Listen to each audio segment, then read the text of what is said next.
What up, world? Direct. Live and direct. You know what it is. Old heads only. Charles Brown, Dale Man, Utopian Knights. What up? In the building, man. Happy to be back. How we sound? How we sound? Everything good? So I'll clear on my end. Yep, clear on my end. Let me see if my Instagram going, and then I'm going live. There it is. The Instagram is up. We ready. All right, gang. It looked like we ready. We here. We got some crazy conversation tonight. We are going to talk about the worst. This is a very controversial topic, bro. This is very. I already know this is going to be crazy right now. We're going to talk about the worst rappers, hip hop rappers. And if I get a little choppy, let me know, man. I want to make sure my connection don't be acting crazy. Sometimes it be getting choppy. But listen, I'm Charles Brown. We going on worst rappers or worst songs? We're going to do both. I want to talk about just what whack is. First of all, before we even start naming, because I know what everybody wanted to do. They wanted to start naming who's whack, who ain't, this, that, and the third, right? I don't want to do that. What I want to do, let me see if let me just. I also wrote down a list of songs, bad songs from artists we respect that we like. I like that.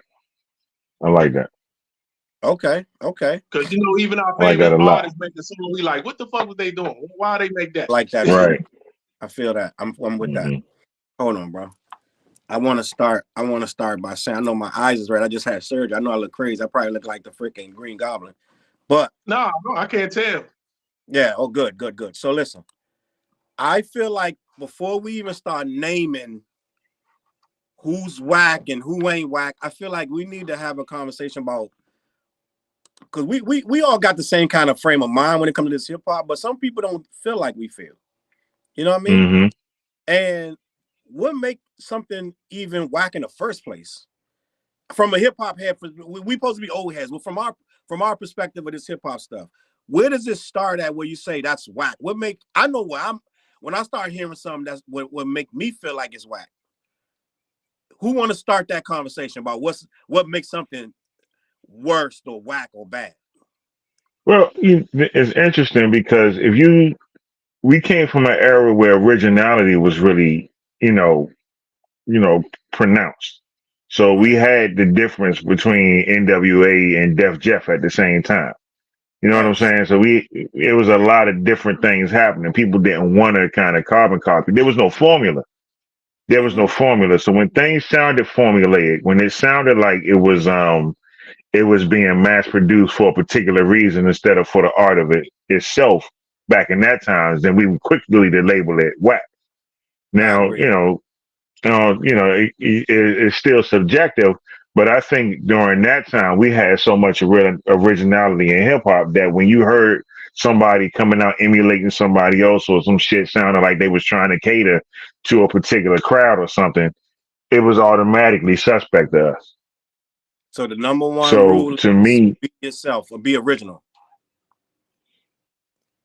It used to be. Like it used to be. You know what I'm saying?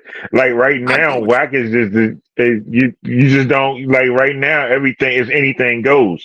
So now, if it doesn't really appeal to the sensibility of lyricism or the music hitting right, if it don't sound true or don't have any depth to it, then it's whack to you now. But back then, it was like, yo, this some unoriginal bullshit that they doing. That's not for us. That's whack. They don't belong in this dojo. You know what I mean? That shit. A lot of things get passes nowadays. A lot of things that people get passes to wouldn't have even went back in the day. Like some of the way they flow off the real offbeat stuff. Right.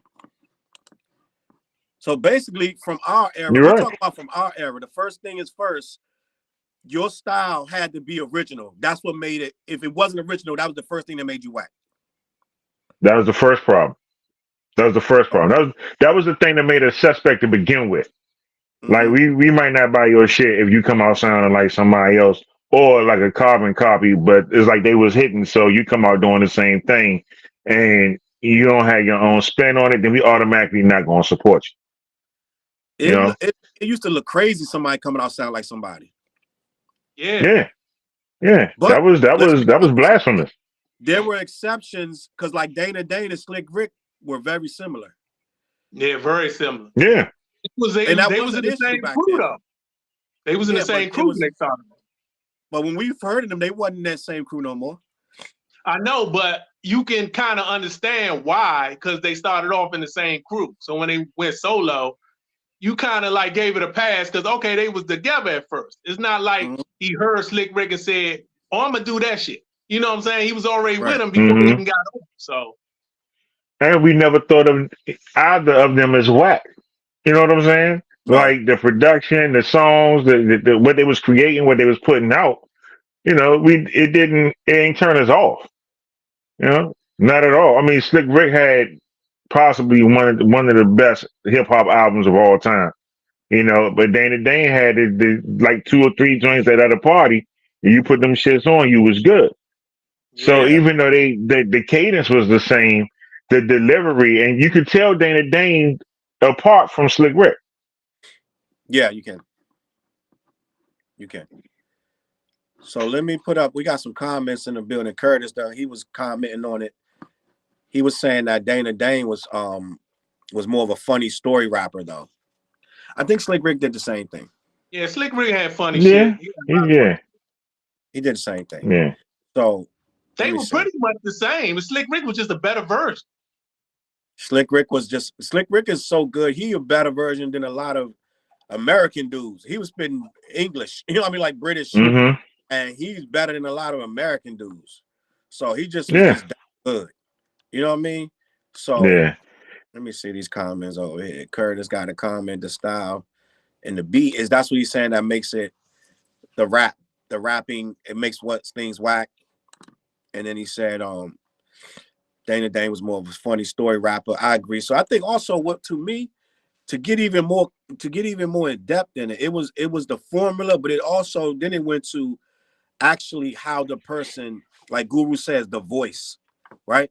When you start rapping, the very first thing before they hear your cadence, before they hear your flow, before they hear your wordplay, the very first sound come out your mouth is the voice of that first couple words. And if that voice don't sound right, or your speech ain't right, or your the way you enunciate, the cadence in your flow, it just right there off the rip. Like Rakim caught you with his voice. Guru caught you with his voice. Certain artists, they just was nasty. You know what I'm saying? And some certain artists just had that voice. Like let me see, like I think MC Ren had a good voice. MC Ren had an awesome voice. Believe it or not, Eazy-E had a good voice. Right. Well, he has a great presence too. Voice. B-Real had a unique voice. Yeah. So it was all up to so me. So you got, I think your voice. Yeah, you got your voice and your cadence and the way that you flow. Like flow was important back then too. You know, the way the way you was flowing over the beat and the way you handled the track and stuff like that, that would get you labeled whack if you ain't do it the right way. I'll say the first controversial thing for the night. The You Gotta Flow Joe joint by Fat Joe. Yeah. That nigga was not flowing on that joint. And I had a serious issue with him at first. I just said that on his fan shows. He wasn't good. His cadence was not there. Fat Joe was the quintessential want to be really good rapper that wasn't that good yet. Like, he got his flow together. Yeah, he got much better. Yeah, you know what it was? Like, he was hungry as hell. You gotta flow. He was hungry as shit, but all of us heads was like, this fat dude not really that good. But you know what it was? We knew he was hungry though. You know what I'm saying? So that made you listen to the next one. There's been artists that wasn't good that you listen to the next one because you're like, you know what? That wasn't like the Fugees. He was with digging in the crate, so you gave him a pass because he's with digging in the crate. So you say, all right. Did Beat Nuts do that? That You Gotta Flow Joe beat? Was that the Beat Nuts or was that digging in the crate? It could have been anybody. Diamond D. And we love Diamond D. So he automatically got a pass because of the beats he was fucking with and the crew he was fucking with. But he wasn't, when you listen to that song, I was like, dude, nah. You know what I'm saying? Not over that beat. But then over time he got better. But back then it was like automatically like, nah. That Got a Flow Joe joint was one of them ones that's when hip hop was changing and getting harder and da da da. And we was looking for, we just looking for, that's when Black Moon was out and Smith and Wesson, Helter Skelter, all that stuff was coming out. Yeah. And everything was getting that edge, that rough edge. New York was heavy with the edge then. Yeah. New York was heavy with the edge. First Puerto Rican rapper, but he had that, you could tell he was like, you know what I'm saying? He was Latino, like you could tell his accent was kind of, who was first? Was it Curious George? I don't know Curious who was George. first. It might have been Curious George. Because I believe Curious George Puerto Rican. But he is Puerto Rican before that. No, and he had to be nuts. He had to walk like a duck joint. To rock with Ice-T. It was a Spanish dude rapping with him. But anyway, go ahead. Yeah. But all right. So if we talking about what we think about as whack, it's so subjective. But at the same time, we all had like everybody was shitting on Hammer back then, and most people Hammer was whack because we was looking at Hammer's rapping abilities and him dancing all over the shit. And we was like, nah, that ain't what we fucking with. But you know what I'm saying? Now most of us respect Hammer now. Whack. A lot of people feel like Hammer's not whack. Yeah, I think most people ended up respecting him more. Right from now, a performance aspect, he's not whack. He had the visuals, he had the good videos, the good shows, but you couldn't really play his music in a car. Like if you in a car, you ain't really listening to no Hammer.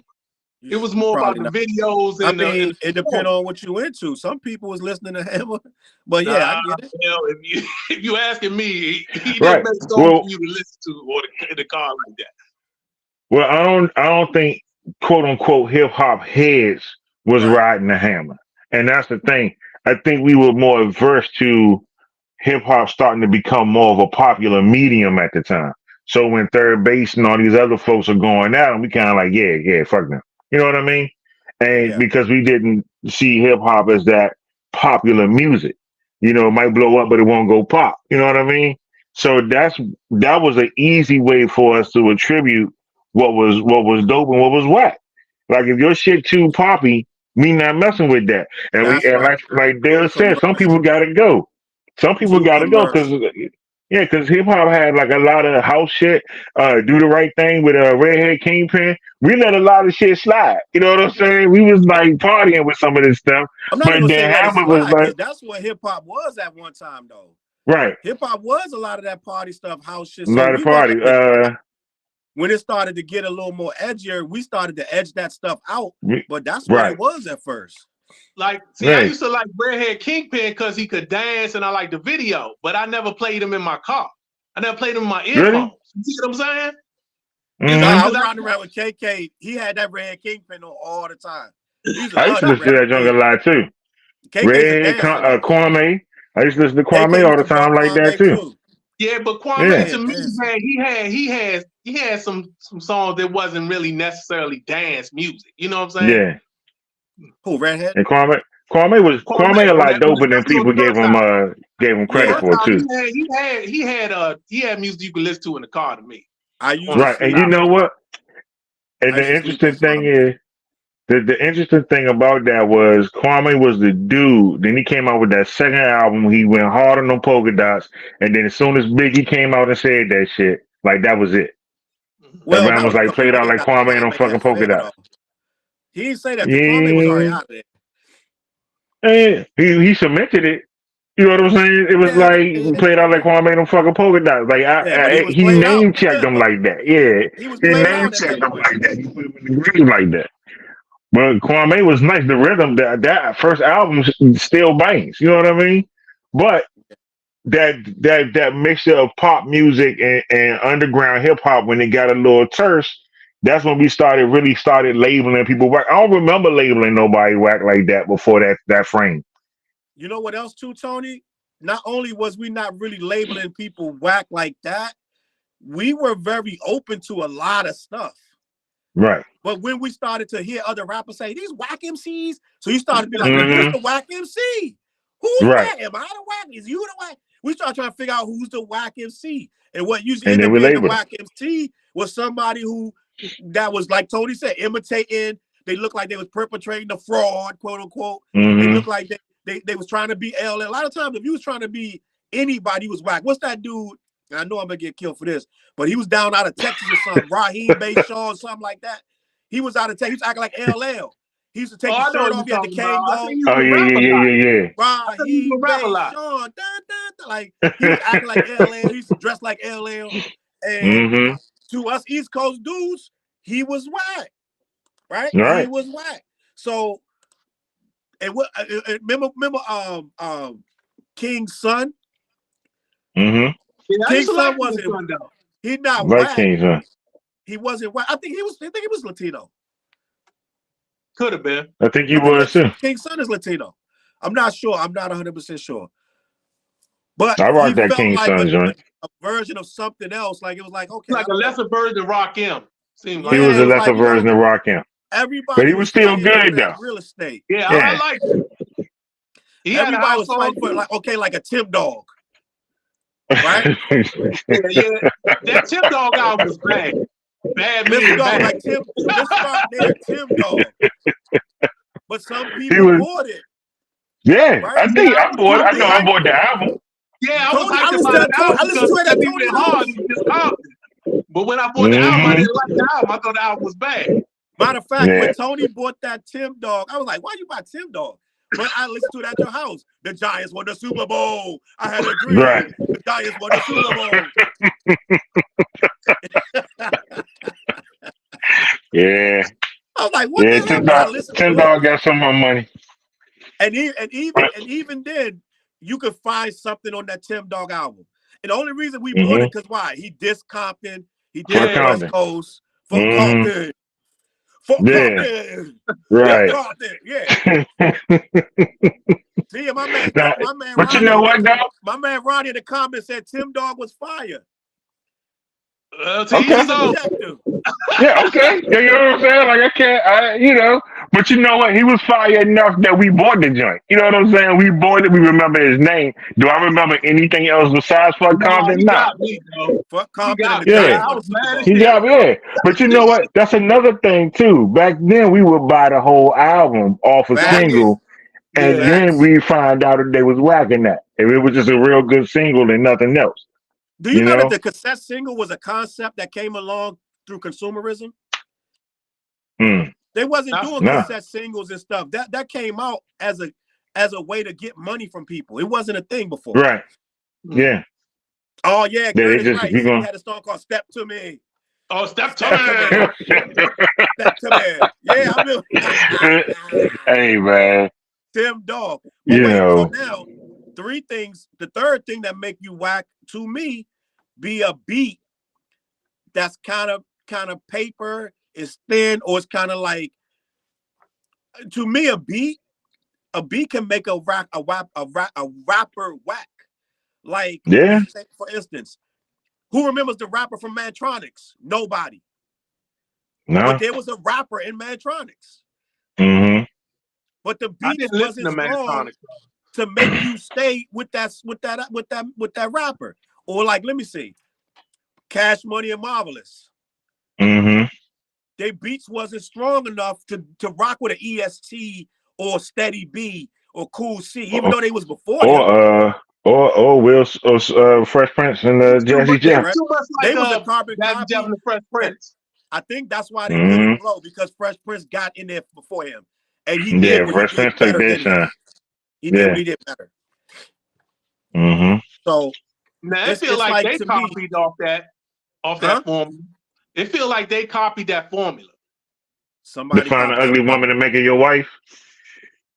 Find an ugly woman joint. Even the video looked like the Fresh Prince joint. Yeah, even the videos did. Yup. And they were trying to emulate that success. Labels was copying each other. It is what it is. Wackest song to me, in my opinion, say was Veronica by Onyx. I don't even remember that. I don't remember that at all. It's a story. Veronica? No, that's not that. So It was the waggest.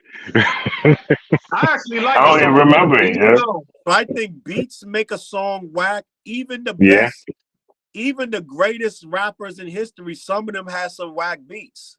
I've heard. But beats can And a matter also of fact, hide a whack rapper. Huh?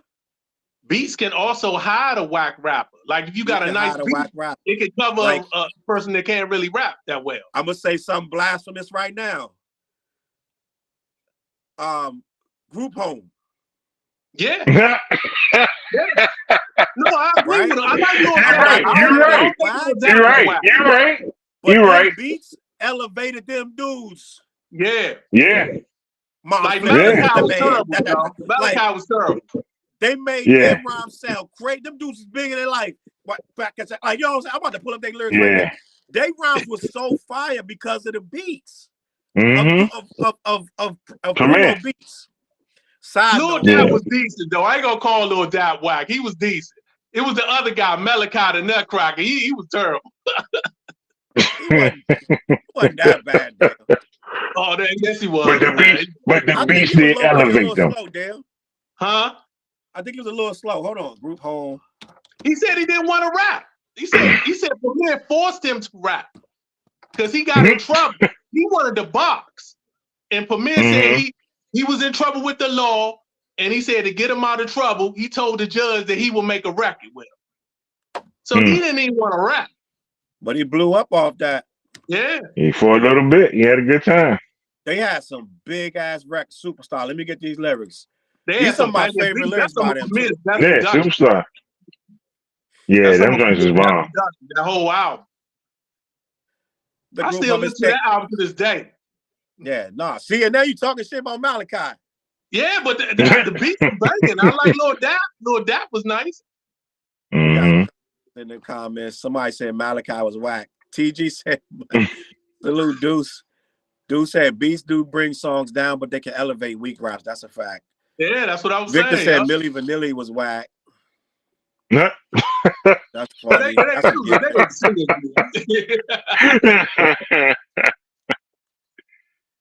Damn, Sean said he thought Melly Mel was whack after I broke his career down. Wow. His career down. Melly Mel is whack. All right, let me keep it moving. That's a good call. Who was whack back then? In the days of Busy B. Melly Mel been whack since the beginning. Broken glass everywhere. So, TG said he listened to Group Home today. So let me get this Group Home lyrics, bro. I got it. That album is nice, yo. That's when you let shit production's on point. When the beats are good enough, you let it pass. Here we go, Superstar. Oh man, they won't show the whole lyric. This is whack. All right. I wanted to hit Superstar, but the Zodiac Killer. Yeah, bro. I'm mad now. They won't. They keep giving me every song but that one. That's the only song I want. It's Superstar, Living Proof. I don't want that. And Living Proof?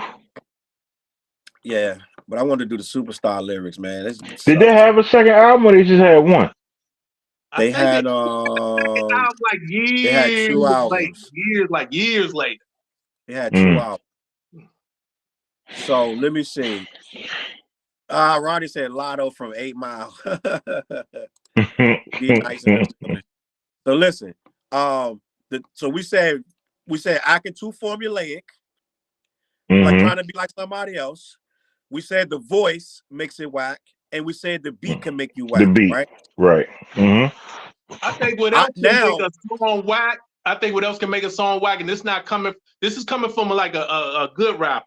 I think when a good rapper goes outside his normal self, like there's nothing wrong with you always trying to try new things and do new things, but when they like go too far left, like say if Cannabis made a club song, it's probably gonna be. I'm talking about Common's Electric Circus album. I'm always gonna say make them do something where they trying to chase the radio, they trying to chase numbers and shit. So that happens a lot. Yeah. Matter of fact, I feel a lot of people feel like that about Electric Circus. Jay-Z fell victim to that himself. Who? Jay-Z. Jay-Z. I can't go a day without my sunshine. Sunshine. Yeah. With a heart of gold, I can't go. And then Jay-Z got about 5 joints that people was like, come on, Jay. Yeah, I ain't like that change clothes joint. I was like, oh. Change clothes ain't even bad. I'm talking about. I ain't like that. I thought that was bad. I mean, it is. That's outside. But you know what? Outside of the element is like, we already said Common when he dropped Electric Circus, but let me see who jumped out the element, because most rappers they can do almost any style, but who jumped out? Oh, Hammer when he did Pumps in a Bump. Yeah. Was that outside of style? Pumps in a Bump. We like the girls with the pumps in a bump. You gotta get a little rougher. That's all.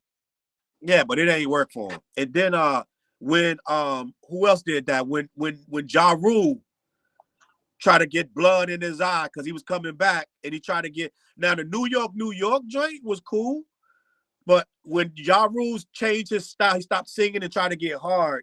That's when his joints messed up. But you know he started off hard. But when he got he didn't get big that way.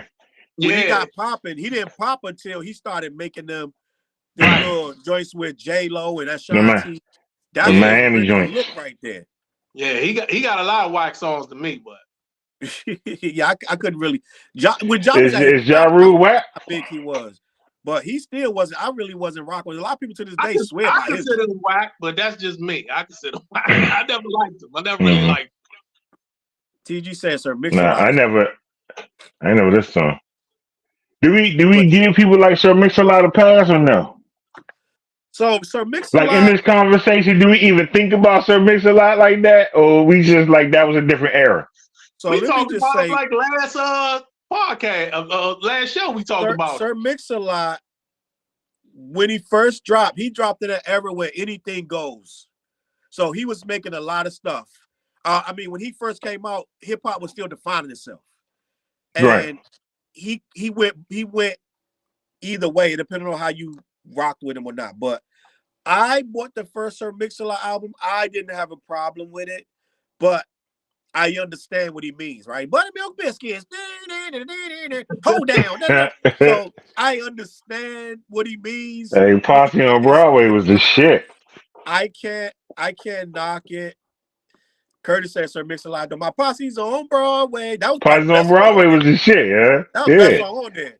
If you he had like big hits that you might consider corny, like My Hoopty, Put It on the Glass, Put It on the Glass. Yeah, you know, like stuff like that. I didn't really consider it whack. But it might have been somebody's best strip club years right there, though. You know who we used to think was whack, and now I learned to appreciate him after a couple years? Young MC. Oh, I thought that song was whack. And Tone Loc. Yeah, I thought that song was wild thing. What's my dude that just passed away? And living in the gangster's paradise. Coolio. Yeah. Mm-hmm. We didn't get Coolio his respect either. But I'm gonna tell you what happened with Young MC. Hey, this goes out to all the fellas trying to do what those ladies tell us. Yo, we was writing whole raps about how whack he was, right? We didn't get it. Like, he's from LA. He's over there in the fun of the sun, bro. They're making songs to dance, have them girls in the bikinis. And have a good time too. For us, we in the city with Timberland boots on, bro. And Carhartt. We got on Guess jeans. We driving Lexuses and Benz wagons. We don't understand that they partying over there. What Tone Loc say? Let's do the wild thing. They're not. The song wasn't for us, New York, East Coast Bammers, bro. It wasn't for us, bro. So we didn't understand. But now I got older, and you go to them parties, Digital Underground, Sex Packets, right? I used to like that was my shit. I loved that first album. Yeah, I never considered it subjective. Like, I think I used to write whole joints about Humpty Hump, like it's a gimmick. Like, you know what I'm saying? Like, I was on some no gimmicks, no fucking fake noses. I was on some backpack shit, bro. I used to think Father MC was real white. Remember Father MC? Yeah. Yeah. So you know what's funny about I agree with you, Dale. Is that treat them like they want to be treated? Right. You should treat them right. Yeah. Father C was. Yeah, that one for me. I'm the same way. Curtis said Shock G's from Queens. I agree with you though. I thought Father. I like this. I'm not gonna say Father C was not whack. I just thought he wasn't a MC. You know what I'm saying? Yeah. Him. What's the other dude? Tupac got a song with him. He's out of the Midwest. MC Breed. MC Breed? Yeah. I used to like MC Breed. I wasn't rocking with Breed for a minute. I wasn't rocking with Breed at first. I'm dead ass. Oh my God, that joint he did with Eric Sermon, man. Yeah, that's when he started. Well, he won me over. He won you over, right? Him and Twister, I was kind of on the bubble with them, bro. So that joint MC Breed got with Tupac is like that. I love that song. Yeah, you can get it good, get it good. Yeah, that joint is rocking. Breed at first. Oh no, it ain't no future in your front end. I was like, man, shit, man. So it's weird because how do you separate that? Like, because how do you go from what's really was ultimately just whack? Like what joint or what song or what rapper is like, no matter what they do, the shit just ain't working. No matter nothing. They just can't. They can't win us over. No, they can't win us over. So because most people end up with respect in one form or another. Like we respect Hammer, we respect Sir Mix-a-Lot. You know what I'm saying? But it took us a long time to respect Hammer, though, Tony. Right, you're right. I think Hammer might have went broke before we start saying, you know what, hip hop needed a Hammer. You know what I'm saying? Like, I don't know if I ever said that. Him as a performer, though, I always respect him as a performer. Yeah, a lot of people respect that bag, that big money he used to make. So I respect him as a dancer. But let's be honest. At one point when we was doing our Mud Kids shit, we was like, man, this commercial shit gonna ruin hip hop. Yeah, it did. What Tip said? Rap is not pop. If you call it that, then stop. Yeah, stop. Yeah. Mm-hmm. Now he said Luke Campbell was whack. Sean said that. Now Luke Campbell, but that's a designer case. That's the thing. Now that older, we needed that. Yeah, we needed it. And we understood, like, guess what? You up late night at the box, you watching the box, video jukebox. Guess what come on? Doo-doo bow. Right. Like, these chicks are shaking it on like, yo, hip hop needed it. I ain't gonna lie. Me So Horny used to crank, Joe. I used to love that joint. It did. But real hip hop fans, we would dance to it in the club, but we would not play it in our house. We're not playing no other way. We let it play. That shit in the house. And I never bought none of their albums. Yeah, me neither.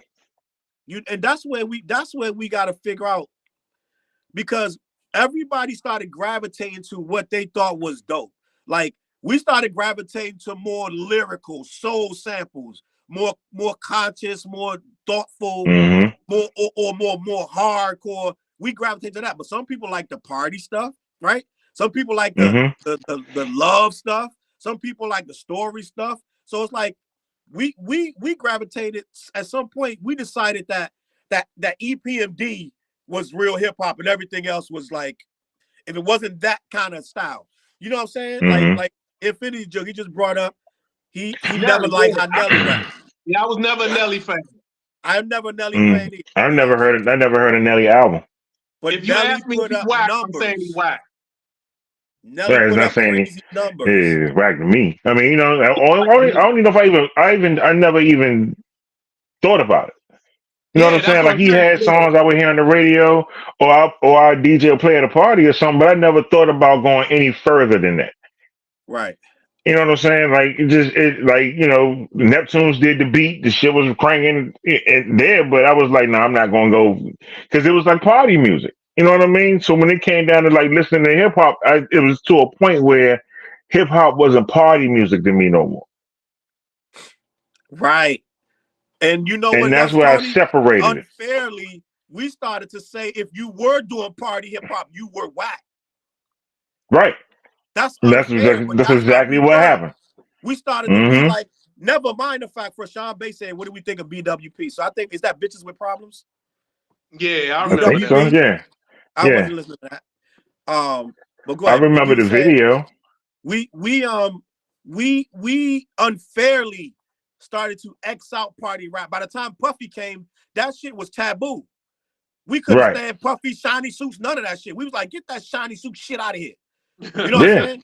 It's I remember unfair because rap I was started beefing with when he that. did a joint with KRS. That Yeah, I upset me. remember that. I feel like that He was did a joint with KRS. I was upset about that. that was KRS-One's first and biggest mistake of his career. Letting Diddy get on that remix because it looked like he sold out. And he did Yeah. sell out. Let's just be He honest. He did did. sell out. He You don't let did. him get on. He's never wanted to jump on no BDP shit before. Your first big record, here come Diddy. Huh. Yeah. Like, That ain't work. Diddy, everything KRS talk about is against Is he's against the that. embodiment Right. of everything you hate. Then you let him jump on Mm-hmm. a remix of a BDP record? It didn't make no sense to me. It was I ain't gonna blasphemy. lie, I like that song. I still like that song. It was blasphemy. I guess The that's a Diddy guilty version pleasure. now? Huh? The Diddy version? Yeah, I like Yeah, the it. Diddy I version. like Well, that's saying a lot. If you like it, then Diddy did his thing. It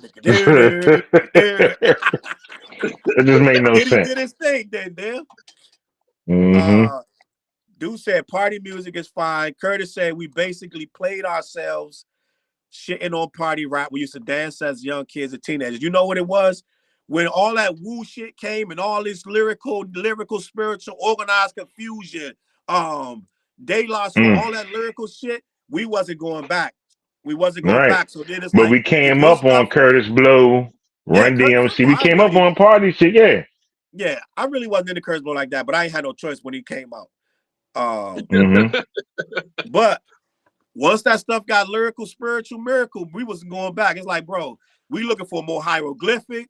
We looking for freestyle fellowship. We looking for exhibit. We looking for Razzcast. We It got looking real for compartmentalized, yeah. yeah, E40. Like your stuff got a hit, but we started being like almost in a niche though. We only wanted to hear that. You know what I'm saying? We need lyricism and boom back. Yeah. I and mean, yeah, rap we was was looking for the everywhere. I was samples, stuff never a like party that. person. Even when I was real young, I wasn't a club head like that. I mean, I would go every now and then, but I wasn't no club head. Like somebody like Chop, he liked a little bit of everything because he liked to go to the club. You would go to the club with me, but you wouldn't go that much, but you would go with me sometime. Yeah, I would go with you and KK. Yeah, but we went as dancers, ironically. Right. We would go there early because he would play all the dope stuff first before the crowd came. Yeah, but once I wasn't dancing anymore, I didn't really go to clubs that much. I would go every once in a while, but you would go with us every now and then. Yeah. But back then, anything goes too. We gotta remember, records like Group Home was on the radio. Yeah. At the prime time, at the top. Yeah, it was on the radio. The top 8 at 8. Group Home is thick. All your punk said is J. Rue the Damager, Method Man. That shit was mainstream at one time. Believe it or not, they were playing the hardest records at prime time. So like, you could be at a club and they would drop the little sound from J. Rue, boop boop boop boop, like the little raindrops. Club would go nuts. That's a hard ass record, but the club was going hard. So at that point, we was in our glory, like, man, give us a fucking Wu-Tang, can it be type shit was coming on in the club. You know what I'm saying? So we was righteous. We like, nigga, this the real shit. That's why we fuck with it. So it's like, at that point, we could act like that. Like, if it ain't like this, we don't want to hear it. Because there was a window of like 2-3 years. I remember when Gangstar joint came, Gangstar came back with You Know My Steez. I remember when they first dropped You Know My Steez. And that joint went nuts. Like, it was like #1, like on the radio. Like, yo, that's a straight up hip hop joint. And that joint was #1. So it's like, think of that time where You Know My Steez. You gotta also remember that Dr. Dre wasn't making no commercial sound and shit either. And by the time the Deep Cover joint came out in like '94, you know what I mean? Yeah. They was playing Deep Cover in the clubs, and then you had Dre off of the Chronic and stuff like that. Those things were playing. So the most commercial we would go was probably Let Me Ride or It Ain't No Fun. You know what I'm saying? You mean on the radio?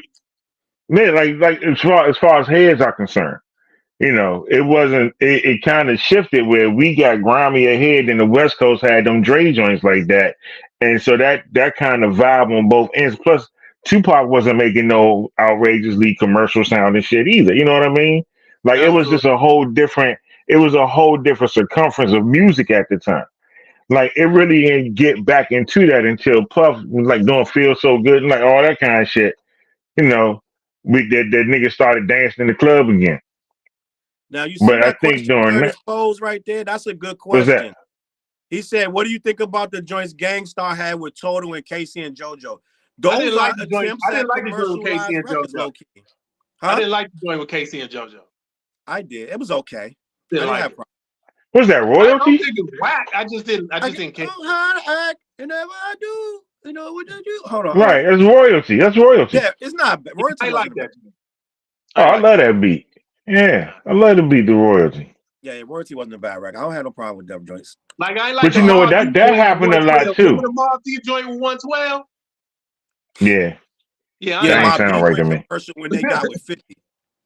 But you know, it was a lot of mixing the R&B with the underground hardcore hip hop. That was happening a lot.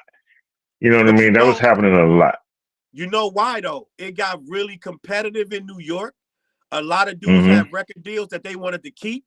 And with Jay-Z doing them numbers, he's doing all these New York dudes doing these numbers, and Biggie was doing major numbers, right? When Biggie came, his whole thing, and Diddy had New York in the chokehold. He ran that joint like 9 summers.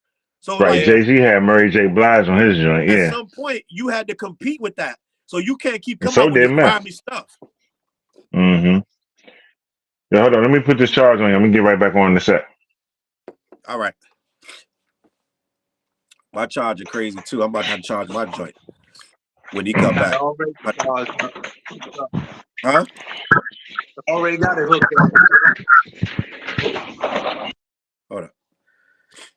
I'll bring him back when he come. But yeah, Joe, I feel like we getting off topic because we gotta talk about what's whack. We're supposed to talk about what's whack. So the worst, and when he come back, I want to talk about the Silk, the Shocker. Oh, you got that list. You got that list of I got a list. We're gonna go through this list real quick. Dude's Hove, he does hooks. Jay-Z, I'm looking at the comments. Jay-Z does hooks. Yeah, he got hooks. He got decent hooks. And a lot of his producers was bringing him ready-made hooks. Yeah. Most of Jay-Z hooks like Pharrell and shit like that. Yeah. Yeah, they was already made. So he didn't really need to do no hooks. And think about it. All of his hooks have his name in it. H to the is O, B to the is A, or like what's the other joint? Jigga my nigga and all that. Yeah. I remember Mac in the studio. What? Jigga who? Mac started complaining. Mac started complaining like, yo, why every song he do gotta have his name in the hook. Right? What's the name of the joint? It's filthy. Y'all got to hear me. A lot of his joints have his name in it, so he be doing hooks, but it just always around what his name is and shit. Yeah. But I feel like another thing that makes, so we said trying to be too much like somebody else, your voice, your beats, and I also think your content is what makes your song whack. What you're rapping about. And I feel like that's why some of these rappers, right? Let's say it, Drake, a name like that, his content is going to keep him always trying to get the respect that he's dying for, because his content is very two-dimensional. It's about either some subject of some type of female type of incident or something where he's talking about himself. It's never like bigger, like, you know what I'm saying, like it needs to be bigger. So we that's why we give him a lot of shit. You ready, Tony? I'm back. All right. Yeah, so no, I was just talking about the other thing that make a song whack or strong is content. And I was talking about like what you're rapping about. And I think that in a lot of ways, I was talking about Drake, how his content is keeping him from being considered. Not to mention, I'm not even going to touch on the ghostwriting. I'm just talking about what he continuously raps about, because he always has to go number one.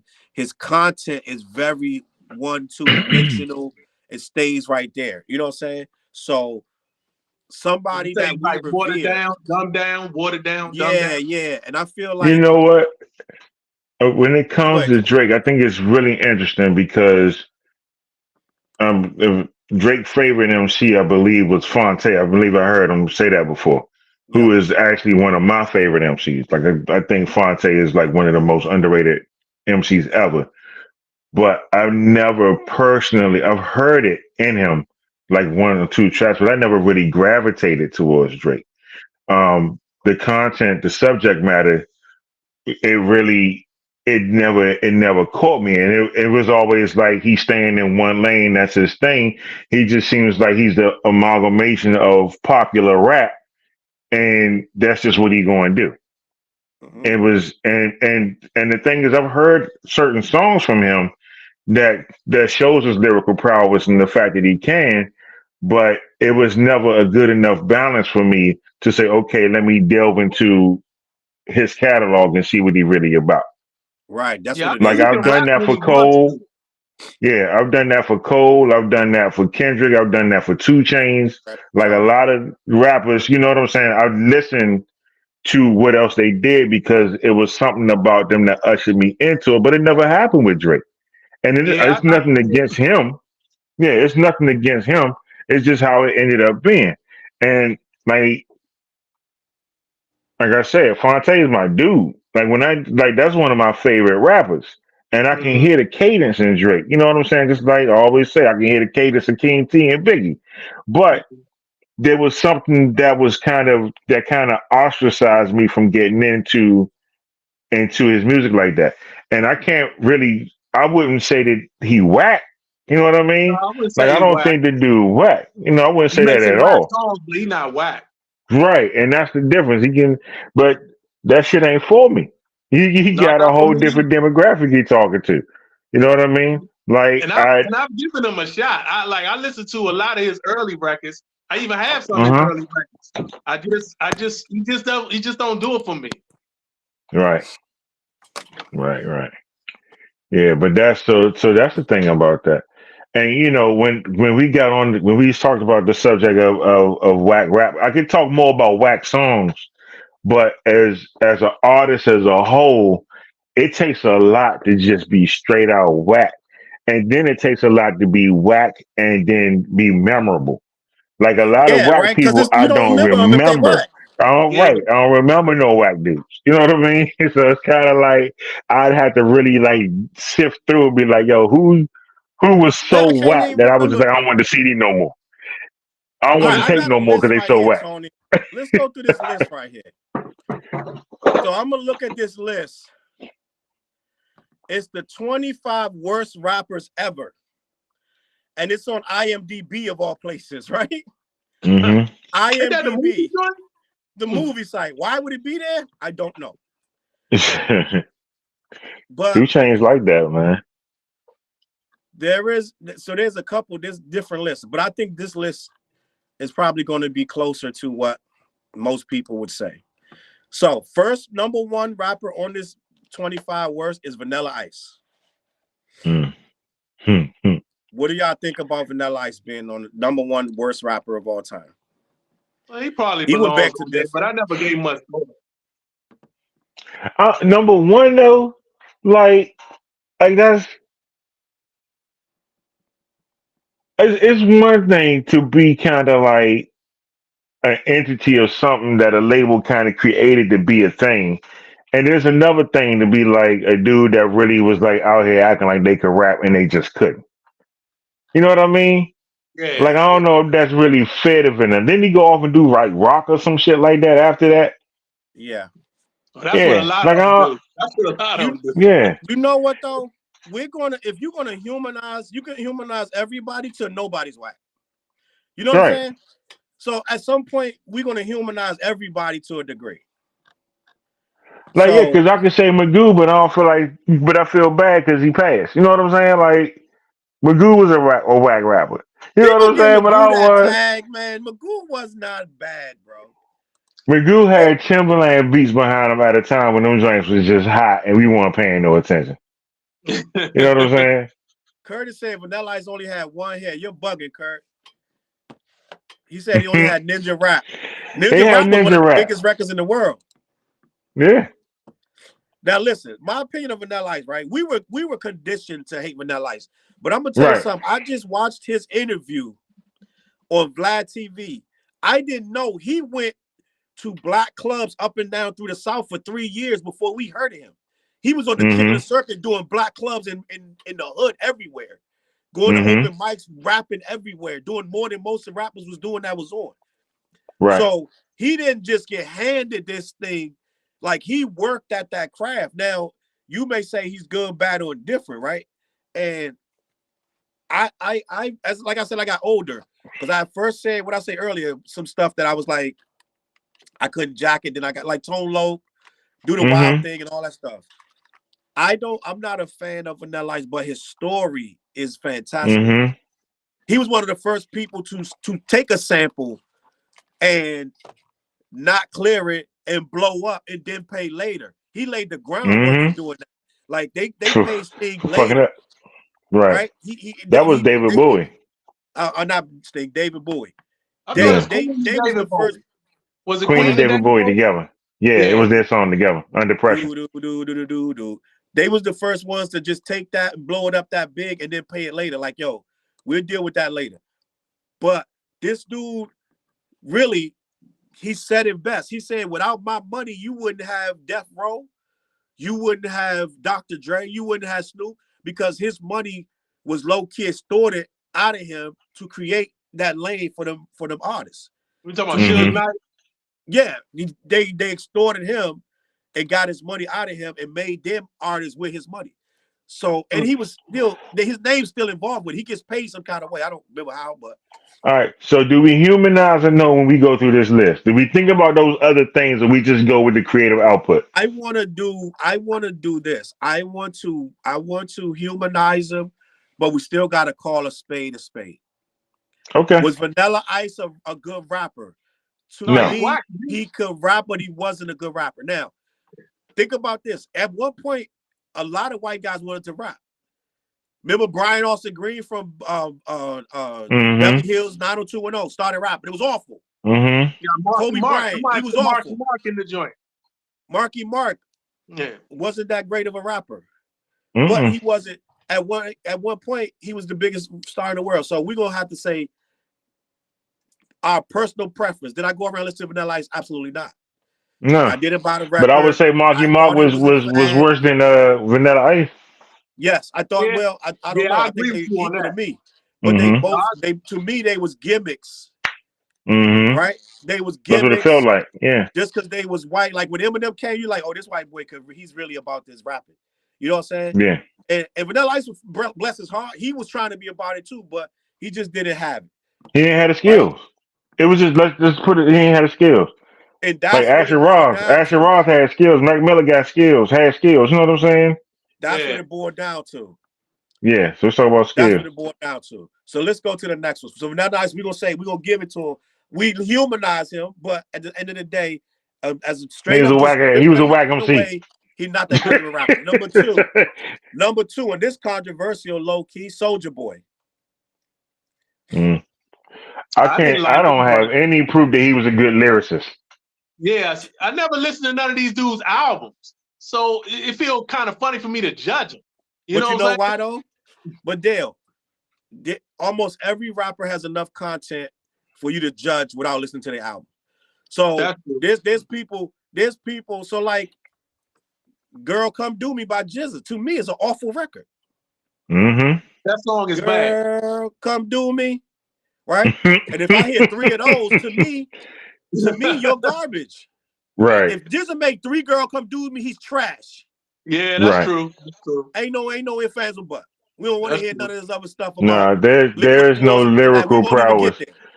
He can make a hit. He made a hit, but he ain't got no lyrical prowess. Yeah, to me, Soldier Boy is a kid rapping. But we also had Shaheem the Rugged Child. We had the youngsters. So that don't mean you can't rap because you're young.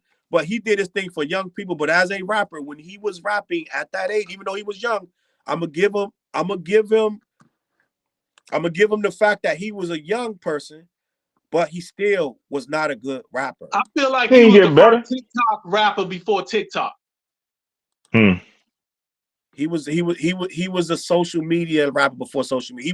He was what young people wanted to hear, and that's why you can't really judge him. But if you're gonna say Shaheem was nice, Chi Ali was nice at 13, yeah, then you're gonna have to say if the dude not nice, he not nice. It is what it is. And So he Soulja Boy was didn't get not a better good with rapper. age. He did not get better with age either. he didn't get better ways, as far as I know. A little bit.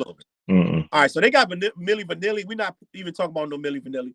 Nah, Number that's 4, they not got it. MC Hammer. I personally don't think Hammer is a good rapper. Hammer's a good No. performer, but he's He's not a good artist. rapper. Yeah, he's a good everything there, but the rap stats are low. Yeah, he's not a good Hold rapper. up for a second. But that was, I don't think that was his. Yeah, have y'all seen that Milli Vanilli documentary? Not yet. Yeah, y'all No, I gotta didn't watch watch it. It's good. Shit is real good. But go ahead, continue. Okay. All right, so number 5 is Master P. Yeah. Yeah. You know what's funny? I've never thought of Master P as a rapper. Never. It never crossed my mind. It never crossed my mind. Like, he's a good businessman. He had the label. He do his thing. But as far as him being a lyricist, it never crossed my mind. You know how Biggie say number 5 should have been number 1 to me? Right. Master P should have been number 1. He's a hustler. He made Number that shit 1. work. I got the hook up. I watched the movies. Matter of fact, I say Vanilla Ice a better rapper than Master P. I give him that. I'd agree. Vanilla Ice got better bars than Master P. Yeah. What's up? So number 5 should have been number 1 to me. Seconded. That's funny as shit. Number 6 is Waka Flocka Flame. Yeah. Hey, bad, but he not my type of thing. But he got some big records. Well, I mean, but that's not. Well, yeah, they got big records, but I think with Flame, he pretty much was like, yo, I was just doing that shit to get paid so I could do other stuff. Who, Waka? Like, I'm just doing, yeah. He kind of admitted to that, you know, because his mom was heavy in the music business, so of course she's gonna put her son. Right. And he was created. Yeah, he was created. That's not. Yeah, he was whack. Let me say, D Nice and Vanilla Ice was not a better rapper than Master P. Curtis said, "Hell yeah, Vanilla Ice is better than Master P." That's funny. I'm just reading this out. And then Bill said, "What up, Bill? Bill used to rock with the Mud Kids down in DC. Depends on where you are, because the South loves P. A lot of people love P. I ain't got no problem with P. He just not that loving P, and P's influence is incredible. I don't know about his lyrics. I don't know about his lyrics. Not trash. Sad adrift of memory, bliss of you. I like that song. Everybody like that song. Everybody like that song. I like that song. I never really considered them rappers, really. I know they did it a little bit. Right, because they was singing on the Boomerang soundtrack. Like they was doing the whole, you know, musical thing off the break period. So they was just trying to dabble in everything. They was trying to be the next thing, but they was doing it too early. Like, can you sing and be rappers? I feel you can. I fought with it for a long time, but I have to admit, you can still rap and you can be a rapper and still sing. So that's the eternal question. We lost Tony for a second. Carl said they were not rappers. And I never really considered them rappers. I did. When they went up against Calvers 1, I felt like they was rapping. I never understood why he went at him like that. I'm like, why keep fucking with them? He explained it. I just watched the video where he explained it. Who, Kenny Parker? He explained it. Did you watch the video I sent you? Why he 4 p.m. dog? I think I watched it, but I just don't remember what started it all. Because allegedly they said in the interview something about the teacher ain't teaching. Something about the interview. Okay, so they didn't do it in the song. No, an interviewer said that they said that. And I don't know if they even said it really like he said it. but it got back to KRS-One. Everybody was like, "Oh, you got to straighten that, yada yada yada." So I don't know, but Bill said I'm still in the DMV to the fullest. The homie moved me to Miami though, and then Carl said KRS bullied them. He did. He I was agree with wrong. that. Yeah, and I He was fuss with wrong. KRS-One, but he bullied them. He wouldn't have did that He to did. somebody else. He did, but you know, but when he did it, the way when he did it, it was at the time where he was at the height of his career. He was just they was moving 50 deep everywhere they went, and he just probably had they did roll deep. They did roll deep. Yeah, go watch that Kenny Parker video why they did it. It's crazy. I was like, wow, they kind of like was wrong, but he threw the dude on the floor. He hit the floor, bro. Yeah, I heard it was real bad. I heard it was real bad. Until Tony get back, we're gonna keep going. So number 7 is Lil Jon. I don't really put enough thought in there to say he whack or not. Though. He really didn't rap. He just did a bunch of screaming and hooks. He didn't really rap. He's more like a producer. He's more like a producer. Yeah, he's a producer. But he got a name. He's known as a rapper. I guess we got to rate him. I don't see him as no rapper, Joe. He just used to do like chanting and hooks and yelling. He was a producer. He produced those tracks he was yelling on. Listen. He does what he does. The comments. The Carl say he does his job. She's right. TJ said he's a beat maker. He is. If I got it, listen. Pete Rock was a beat maker. He tried to rap too, and I thought Pete Rock should. But I don't ever remember Lil Jon rapping. I think all his times when he rapped, every time you hear him, he's supposed to be rapping. I think, damn. No, he'd be like, "Fuck you," you know. He would do like the chanting and the hook type things, but he never actually rapped the verse. All right, so listen. I'm going to say Lil Jon is more of a crowd controller than a rapper. Yeah, because Pete Rock did verses. He had verses. He did.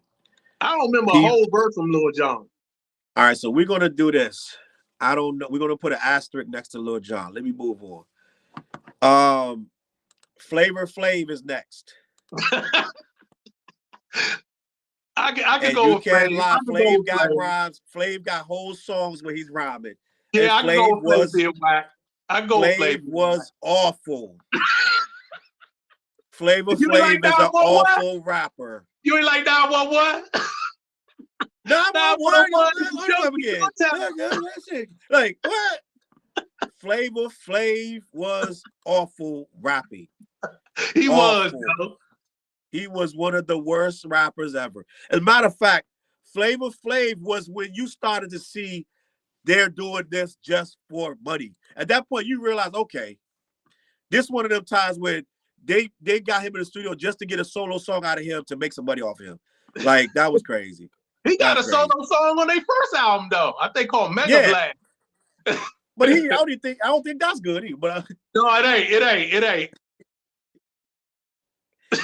I got 911 long time ago. Yo, listen. And you could tell that they had to punch him in and do all this crazy stuff. Like, oh my God, Flavor Flav was awful, bro. They said they had to do that for Eazy-E. Yeah, but Eazy-E, they sound like Flavor Flav sound like. Number 9, Manny Fresh. I'm not even gonna respond to that. Number 10 is Birdman. That is actual facts. You don't like Birdman? Who does? Like rapping wise? Is that rapping? Is that what we call it, rapping? He's not that bad to me. I mean, he could get through a rhyme, a verse. Yeah, he not put that it like bad. This. I'll put it like this. I'm the number one stunner. You don't like number one stunner? You don't think he was spitting on number one stunner? Yeah. Yeah, he was. I guess so. So listen. I ain't mad at the nigga. I just, you know what? Listen, one of the ways you can make songs, bro. We can all make songs. Like we can jam to 911, but that don't mean it's awful. That's not I never liked that song. I dialed 911 a long time ago. Like, listen, hold on. So Sean Diddy Combs, even at Diddy's heights, even his best, you get his best. I think Diddy's best verse might be that verse on that joint with Biggie. It's after Biggie. I was like, da da da da da. It's like off of his album. Well, P. Diddy on that list? He on that list? Diddy's on the list. He's number 11. Sean Puffy Combs is number 11 worst rapper of all time on this list. I think his best verse was I don't know, Joe, because he got one album where he got Pharoah Monch writing his shit, and he sound good on that joint. Damn, come on, Dale. No, I'm not lying, Joe. He got an album that came out like in the 2000s where Pharoah Monch is writing his shit, and he sound pretty good on that rap. I ain't gonna lie, Joe. I can't remember the name of the album. That's one alleged album. No, I have the album. He sound pretty good on it. Well, that's like if Vanilla Ice come out with a hot joint that Eminem wrote, now he good. No. He got one good joint, we'll give him that. But he's not. Diddy has always, I'm like, dude, you got all this money. Why are you fumbling through these verses? Like, why you sound like you reading? You got all the time in the world. Just slow down. Do it again, bro. Like, it sound like, I'm like, oh, man. And Carol said Magoo was the worst. Chop said, Dale, that's the press play album. That album was that's 20 years later in the game. Yeah, but I'm saying he sounded good on that joint. I ain't gonna lie. He had Pharoah Monch writing all this shit, and it sounded pretty good. I ain't gonna lie. All right, well, put it like this. Diddy's still one of the worst rappers ever. Hot garbage. Well, he don't write his own shit, so, I mean, what can you say, bro? He got everybody in the world writing his shit. It's a new guy. Jada Kids and Royce number and 12. Number 12, OJ the Juice Man. Number 13. I don't know enough about him to say. I don't know enough about. I remember that hit. He had a few hits, but I can't say. Number 13 is Mac Main. I don't know enough about Mac Main to say he's good. Mac Main. Mac Main. No, I never heard of him. Mac Main. You heard of him because I heard of him, but I don't know nothing about him. I heard of Mac Mall, but I ain't never heard of Mac Main. He did Freak Nick the Musical or some shit. Number 14, they got P.D. Pablo. Yeah, I never liked him. I don't think he's whack, though. North Carolina! What, he had to swing your shirt, he had to swing your towel or swing your shirt or whatever the fuck it was. Roll over your head like a helicopter. Swing it over your head yeah, the like helicopter joint. Yeah. P.D. Pablo wasn't that bad to be whack. I say he was whack. That's the song I was talking about, Chop. Diddy's verse on Victory. The Victory song with him and Big, and I think maybe Jada's on there. That's his best verse. Nas might have helped him with that verse or some shit. All right, so the next one, Chingy. They got Chingy as number 15. Oh, he had the Right There, right? The Right There song? Right There. I don't know. Yeah. They got Silk the Shocker at 16. He should have been like number 4. They got Silk the Shocker at 16. But a lot of people say Silk got hits and we hate it if we say him. Chop said half a brick, quarter brick, whole brick. OJ the Juice Man got the club jumping. Yeah, I don't know OJ the Juice Man like that. See, that's what I was saying earlier. Chop is more of a club person, so he gonna like some of the songs we don't really think of. TG said Trinidad James. Yeah, I remember that one song he had. Trinidad James got a bad rap, bro. Yeah, he wasn't great, but he got a joint with his joint when he came back with Lil Dicky and who the hell was that? He came back with Lil Dicky. He came out with the one that got him notoriety. Yeah, that's a bad song. That's not a bad song. All Black Everything. Everybody was hating because how he was dressed and he looked kind of coolish, but that joint wasn't that bad. Like a lot of people was hating on him, man. He blew up like your girl. I don't wanna she say I'll let a nigga try me. I'ma kill his whole motherfucking family. And I ain't playing with nobody. That's Dage Loaf. When Dage Loaf first came out. Dage Loaf. I don't know who that is, man. Damn. So Dage Loaf came out. She went viral, right? Because her song, she's out of Detroit. And her song was like it was hard as shit. The video looked mad grimy. And when she came out, it went viral because it was so grimy. And she was like, let a nigga try. She's like a dyke. right? She like a dyke. Okay. She looked like a dyke. And she was like, let a nigga try me. I'ma kill his whole motherfucking family. And I ain't play. And the shit it blew up, Dale. Everybody was clowning it. And then next week, everybody in the club jamming to it. That's what happened with her. That's like same thing with this dude, Trinidad James. So everybody, the song blew up, and now she's like a real star. But at the time, everybody was just triggered to hate on it. So they was like clowning it. I remember Mary's brother. Oh, Tony's back. I see you, Tony. Hold on. I see you, Tony. All right. So Mary's brother said, I'm gonna play the worst song you ever, the wackest song you ever heard in your life. And he put that Days Low joint on, let a nigga try. I was like, Tony, I said, Pete, you bugging, this shit fire, nigga. You crazy. This shit fire, nigga. That joint was hot. Yo, it was hot. It was like when Boss came out. Oh, word? Boss came out. Oh, I don't give a fuck, not a single. That was like that. But let me see. So I remember Days Low. Days Low, yeah, she's still making joints. Actually, her music is better now than a few years ago. Like her joints right now, bangs, yo. Let's go listen to Days Low. I'm dead ass. She sing more now, though. She do more harmonize. Tilt the Shocker was number 16, should have been number 4. They got St. Lunatics as a group. Wow. The whole St. Lunatics, damn. That's one of that. the group wasn't bad. I forgot the dude's name. Somebody did like one of them. Solo. Somebody did like one of the St. Lunatics. Everybody was saying one of them was nice. Yeah, he was about to go solo. I forgot his name. Happened to mess this whole shit up. Future, they got Future on here. I agree. Yeah, I don't like Future. Yeah. You sound like what it is. I sound like a drunk. You sound like a drunk singing at the liquor store. Is that rap? Is he rapping? Drake's subject matter is 2-dimensional. Future's is 1-dimensional. Like you know what he gonna say before he even say it. Chop said D12 was whack. Really? And Bill said niggas can rap, y'all. A few of them niggas can rap. Them niggas is trash. Listen. They wasn't, you know what? They wasn't trash. You know what it was? Hold on. Bill said Murphy Lee wasn't bad. That's the dude. That's the dude from St. Louis.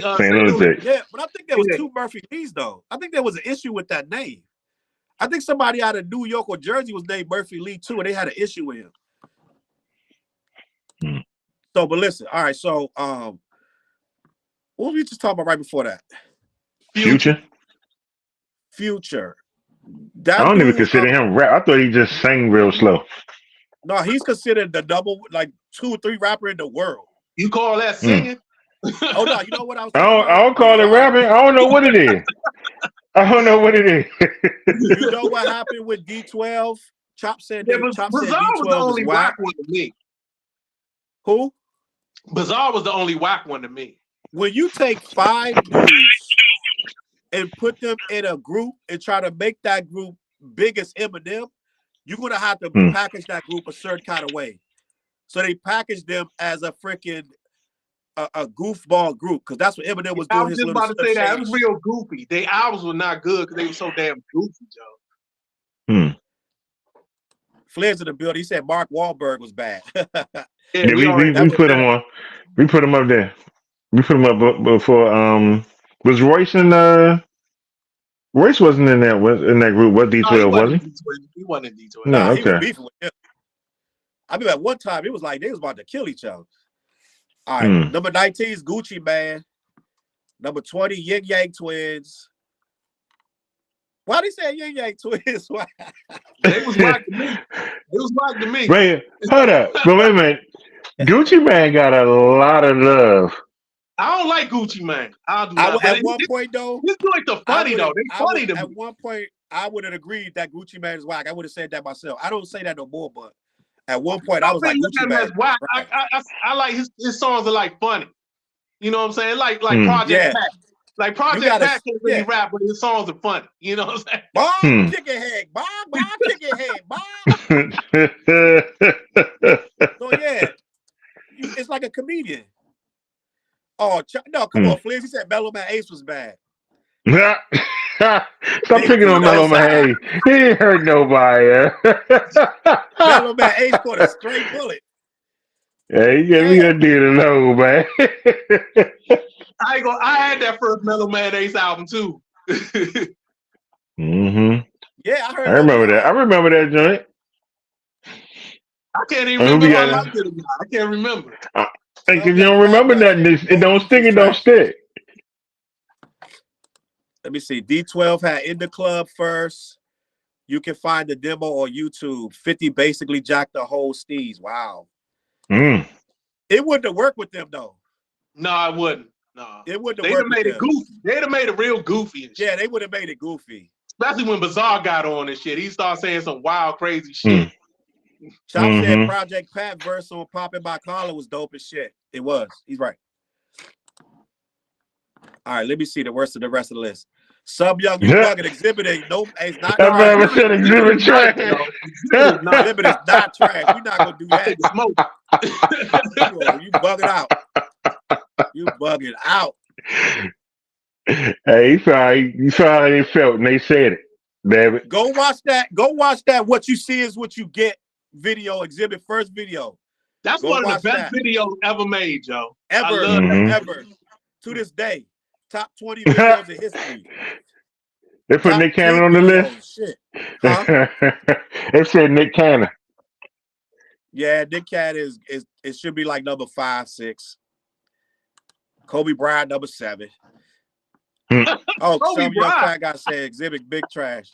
I'm taking the Kobe Bryant shot. That's me. Kobe Bryant is trash. I don't even remember that. Remember that song he had. And Shaq better. Tony Yayo is not a real rapper. Tony Yayo whack, yo. I think Tony Yayo whack. I'm not gonna use the whack word on him, but he's not a real rapper. 22 is C Murder. 23 is Nelly. 24 is Easy E. And 25 is funny. They put RZA. No.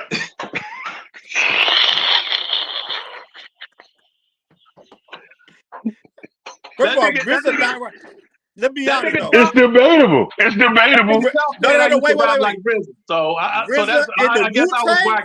I was whack. RZA, Wu-Tang RZA is not whack.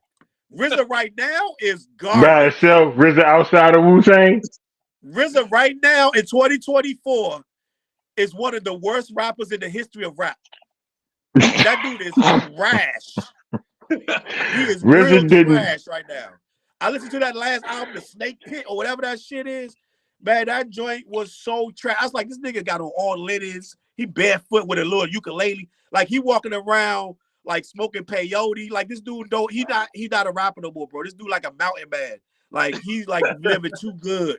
He lived in the hills where Charles Masterton was at. Like, he got some verses though back in the day. Like that joint on Ghostface joint, the Supreme Clientele. You talking 30 years ago, damn. Yeah, I'm just saying out. Well, let's look at RZA by itself. If you talking about the Bobby Digital joints and up, like when he by itself, them joints was real. Yeah, he couldn't carry no album by itself. But that cover for the first Bobby Digital is dope. I love that cover. That first Bobby Digital cover. That's fire. Was Easy E whack though? Was Easy E whack? Like, can you?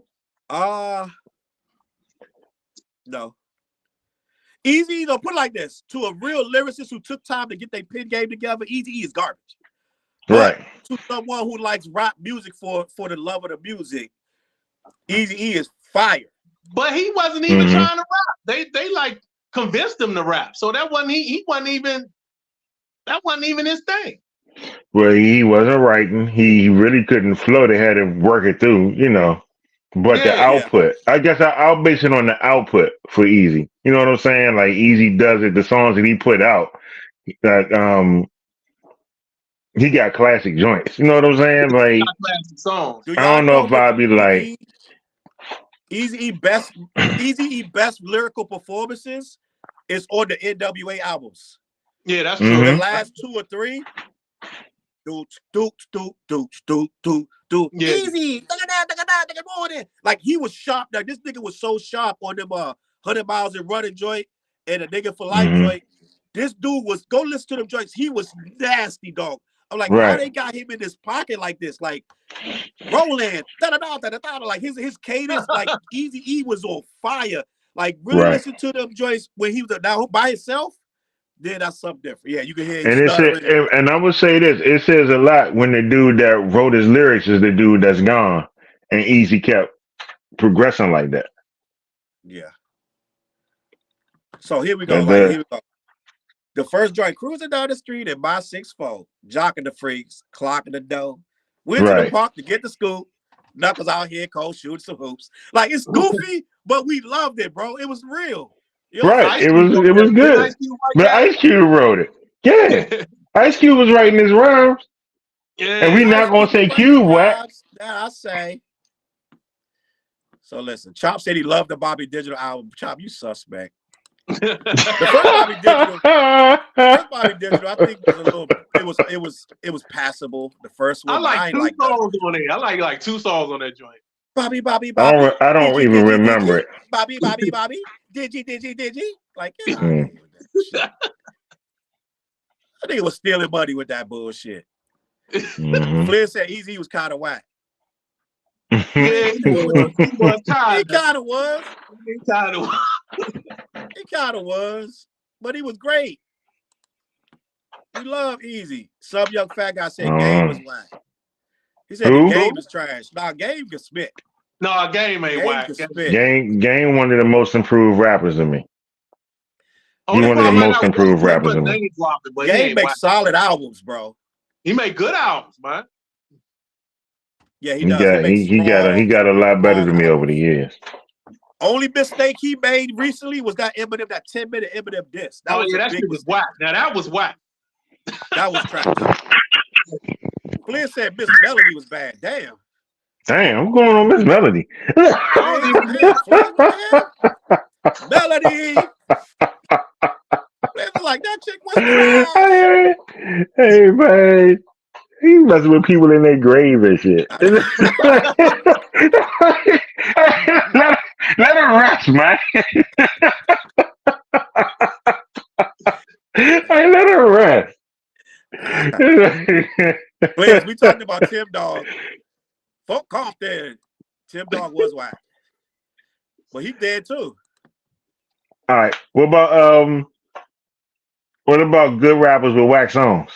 Then they'll have a list for that? I got a little list. I'm gonna see if y'all agree with me. All right, I said Jay-Z changed clothes. Y'all didn't agree with me on that.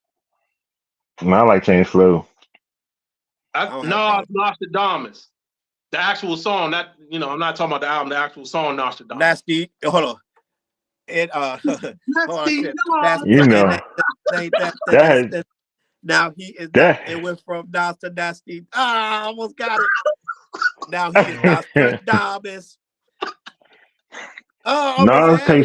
Nas takes some serious swings and misses to me. Yeah, I think that was black. He takes some serious swings and misses to me. What else you got, Dale? What you think about Method Man Judgment Day? Y'all remember that video? Yeah, I remember. That's when I stopped. That's when I stopped buying Method Man albums. Judgment Day.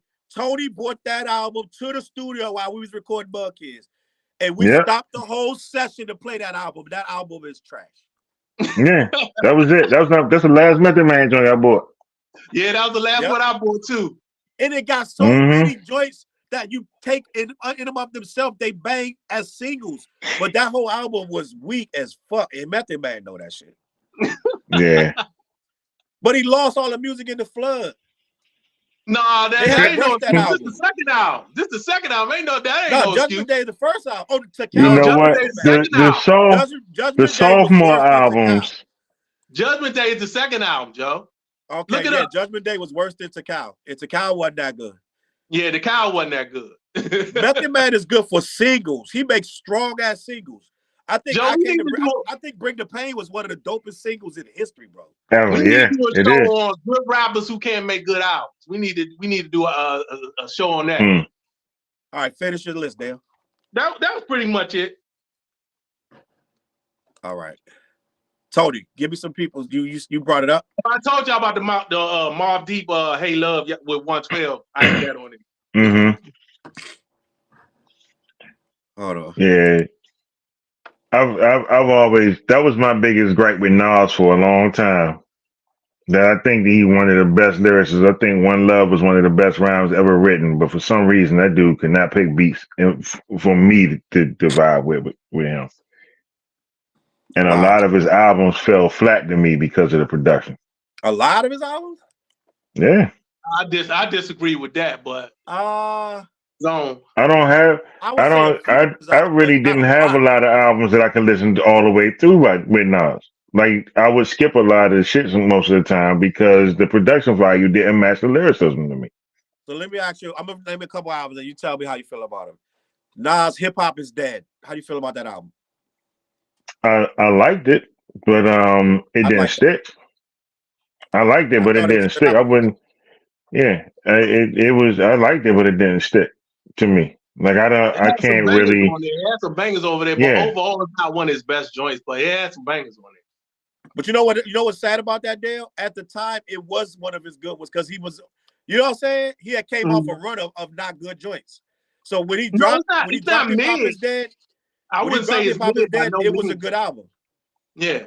I like the double CD joint he did. I like the life. I think the Life is Good joint is when he seemed like he was trying to get into his lane a lot more. I think the double album, The Life is Good, and of course the last series of joints he's been making. But for a long time, for a complete album, the lyricism and the musicality weren't matching to me. But it's hard to come like Illmatic is still something you can play right now. You Right. know what I mean? And there's not really anything that's like, yo, if I'm gonna go listen to a Nas joint, why am I not gonna listen to Illmatic? But you know, it's a lot of people that think It Was Written was better than Illmatic. Yeah, but something wrong with them. No, but listen, but It it's a Was lot Written of is people a that think Oh banging ass no. album, bro. It Huh? Was Written is a banging ass album. it is Me a and banging Juan album. listen I to don't think it's better than Illmatic, but a lot of people got that over Illmatic. I'm gonna be Yeah, honest I though. I'm enjoy gonna It be Was Written. honest. It Was Written is a very strong album, and you can't listen to Illmatic every day in day out. So when you wanted something else, that joint is right there with that. It's like I'm not saying it's better or worse, but if your mood is in for a shinier suit, that shit's better. So it's like I gave you power on It Was Written? Yeah. yeah. Yeah, Yo, okay, yeah. listen. Because I gave you power It, one of my favorite joints of his too. and I'm gonna be honest. It Was Written is a sharper Nas. He's sharper. He's better, bro. He knows He the game lyrically, better. he's Makes sharp over bigger there. records. It Was Written is a bigger record than Illmatic. Illmatic is in everybody's heart, but that record is not. It don't have the so Illmatic have that fuzzy warm feeling, but it Was Written has bangers, bro. Like the club up shit. Like it's hard. Like boo boo boo boo boo boo boo boo. Fake thug, no love. You get this love. See before gusto. I didn't look what I'm. Yo, nigga, come on. Like this joint, nigga. That It Was Written is a problem, bro. I know a lot of people like to say our first one was Illmatic. You had the second one. Like a lot of niggas talk that shit, but that it Was Written is ridiculous, bro. And what that joint got? If I Rule the World on there? Yeah. If I Rule the World, I Gave You Power. That's a Man, he got better. some good joints. Listen, it's a much better constructed album than Illmatic. Illmatic is a great album for that zone, but song for song in a bigger market, in a bigger hip hop world, It Was Written as a bigger, better album. To be honest, because Illmatic didn't do the numbers because it's not for everybody. It's only for us New York listening niggas that want to hear that train track shit. But It Was Written is a better record. It has bigger records on it. I'm just saying, it is what it is. Let me see what they said in the comments. He said, Bill said the Firm was the worst. Was it the worst or was it just disappointing? Was the beginning of the downfall. I don't think the Firm was that bad, to be honest with you. I think we thought it was going to be better than what it was. It should have been better than what it was. Yeah. Dude but said got they some both joints was on there like Desperado, the joint with Nori. Mm-hmm. It got some Body joints. of the Trump. Body of the Trump. What about the greats from back in the day that we love that just can't give it up and still try to gay? All right, so let me say something. I'm gonna say something controversial, bro. A lot of dudes that was great back in the day is only great because it was back in the day. I think a lot of them was supposed to fall off because they wasn't as good as we thought they were. They were good for a time. They couldn't adjust to the time and they couldn't make moves now. And I see a lot of my legends, right? They don't even know how to use social media right. You know what I'm saying? And I get that they're older and this and that, but a lot of them don't even know how to manifest and reinvent themselves right now to be viable right now in the social media world. So they was never going to last beyond the 90s or the early 2000s. You know what I'm saying? So they was always going to fall off. Even if they got hot now, they would fall right back off. So it's like a lot of these dudes don't really know how to move right now. It's a different, you move different right now. Like Joe Budden did is not Joe Budden now. Joe Budden was a freaking drug addict, always codeine out, you know what I'm saying? Mood music, depressed, popping pills, always on the suicide watch. That's not this nigga. This nigga got a fucking mansion. He's throwing pool parties with naked bitches. You know what I'm saying? He's doing podcasts talking shit about everybody. This ain't the same guy, so it's different. You know what I'm saying? But what we got in the comments? Dre and Nas alone, you better. Thought it would be better. Katie in the building. She said the biggest letdown was Cannabis. Can I Bust? We were all waiting for his album to be fired, and it was mad, and we were excited for him to drop. That is a perfect example. That's perfect. Very true. Tony just said an album or artist that we thought, and we like to blame Wyclef, but it's more to it than Wyclef. But Wyclef is the biggest reason. But also blame Cannabis, because Nas didn't let that happen to him. Nas was like, I won't drop shit unless it's exactly how I say it's gonna be. And I'm only working with who I want to work with, and I'm only making songs that I want to make. Ain't gonna be no other way around it. It is what it is. Did Cannabis ever make a good album? Never. Not really. No. Never. And I heard a lot of his albums afterwards, like his independent albums. It never. You know what it was? He never committed to this shit, bro. He was in and out and in my opinion. Now, you know, so like Cannabis when he first came to the game. I always say he had a really, really hot summer and a half where he dropped some verses. They were so crazy that nobody was spitting like him for one, and it was spitting so hard that it became like the norm to hear a dude going this hard. He was killing, he bodied everybody. But that means he could just come in and jump with any beat, but he don't have that formula like LL because his style don't allow him to attach to different things. Wyclef tried to broaden him too quickly. Yeah. He tried to make him Andre 3000. Wyclef wasn't a good match. Before he was Wyclef wasn't a good match. Wyclef production ain't a match for him.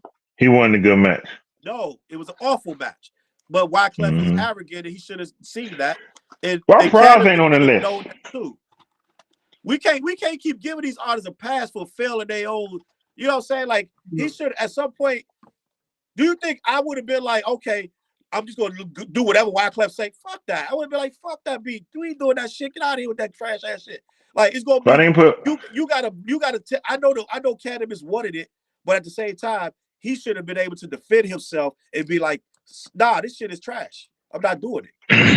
So I think he didn't have the mental ability to know. He probably gave it all to Wyclef, like, yo, just tell me what to do. Right. He just didn't understand what to do. He just was a battle rapper. But some artists that can rap their ass off but can't make a good album and say they like. And he one of them. Because they don't know. They don't have to eat. Hey, Pras, man. Why Pras not on the list for whack rappers? Pras, well.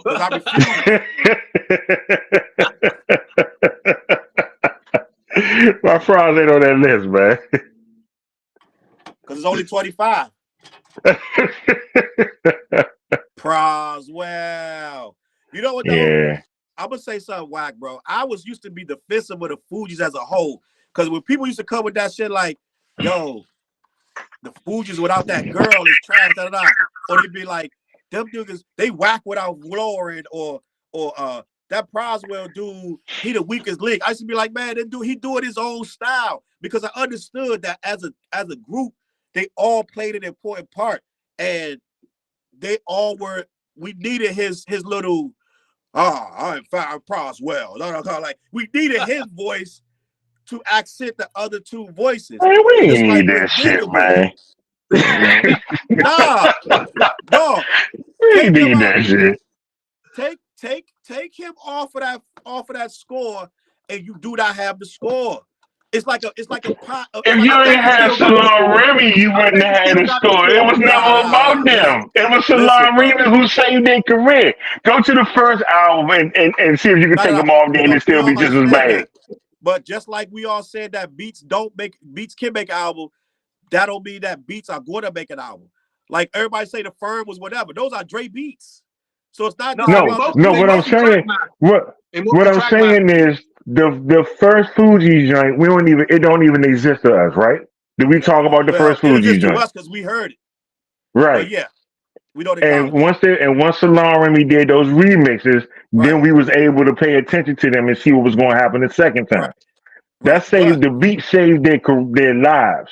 they did. That's exactly right. But still, you still got to perform. And I feel like Proswell's voice was necessary to cut through a lot of that high pitched shit. He was one of the voices that some people gravitated to. So it's like you can have Lauren, you can have Wyclef, but this guy was the third mixed of it. You see it all the time when groups All right, break so up. let's look at the Wyclef, the solo joint Wyclef did. I remember the one where he Carnival. had gone till November on there, the Carnival joint. I like that joint. I love That's the a Lauren good had a Carnival. album. joint. Classic, Yeah. classic. Now Pros by himself. Anybody remember that joint? Nah. No, but I'm not. But that's what I'm trying to say. It's not about. All right, so let's break that down.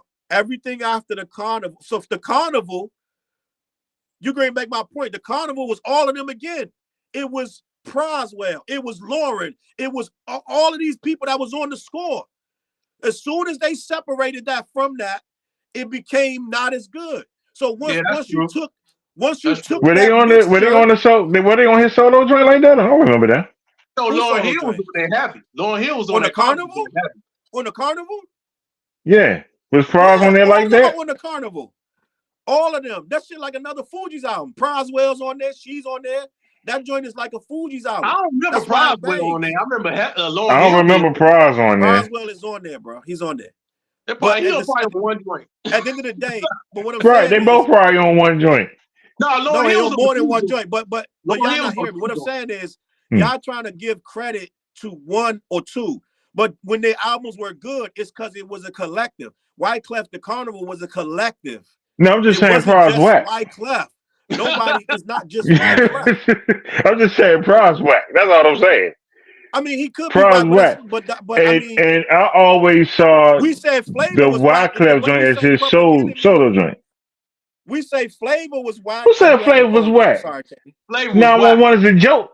Man, That's 911 is a joke. Is a lyrical masterpiece. You joking?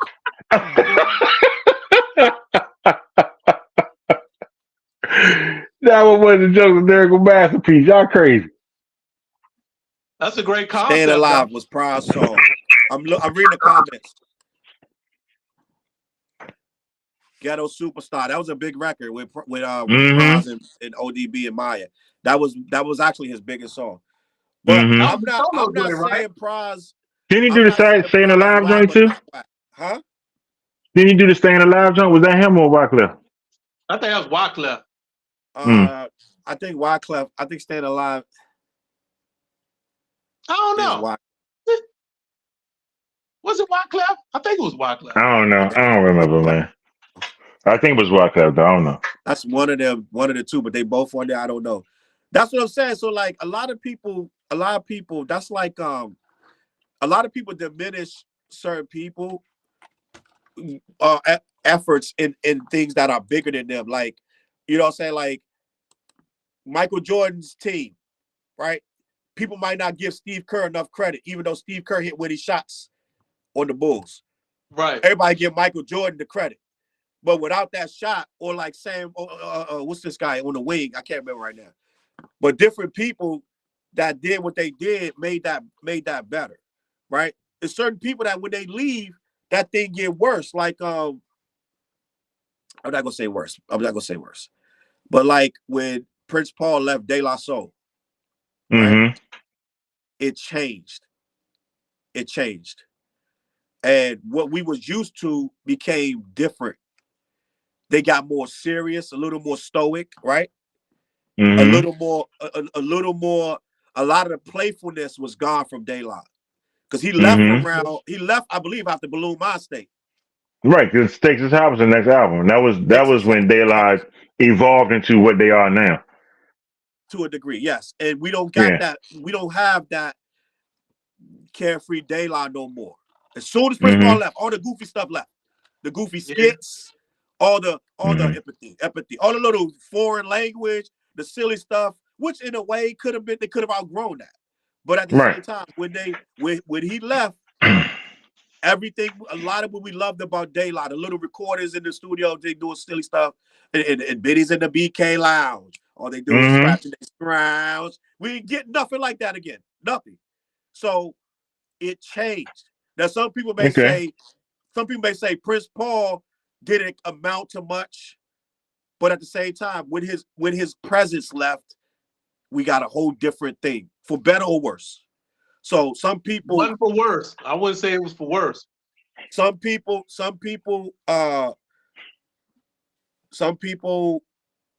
shine when people leave, and some people don't. So that's all. Let me see. I'm looking at the comments. Shout out to PE was serious. They needed.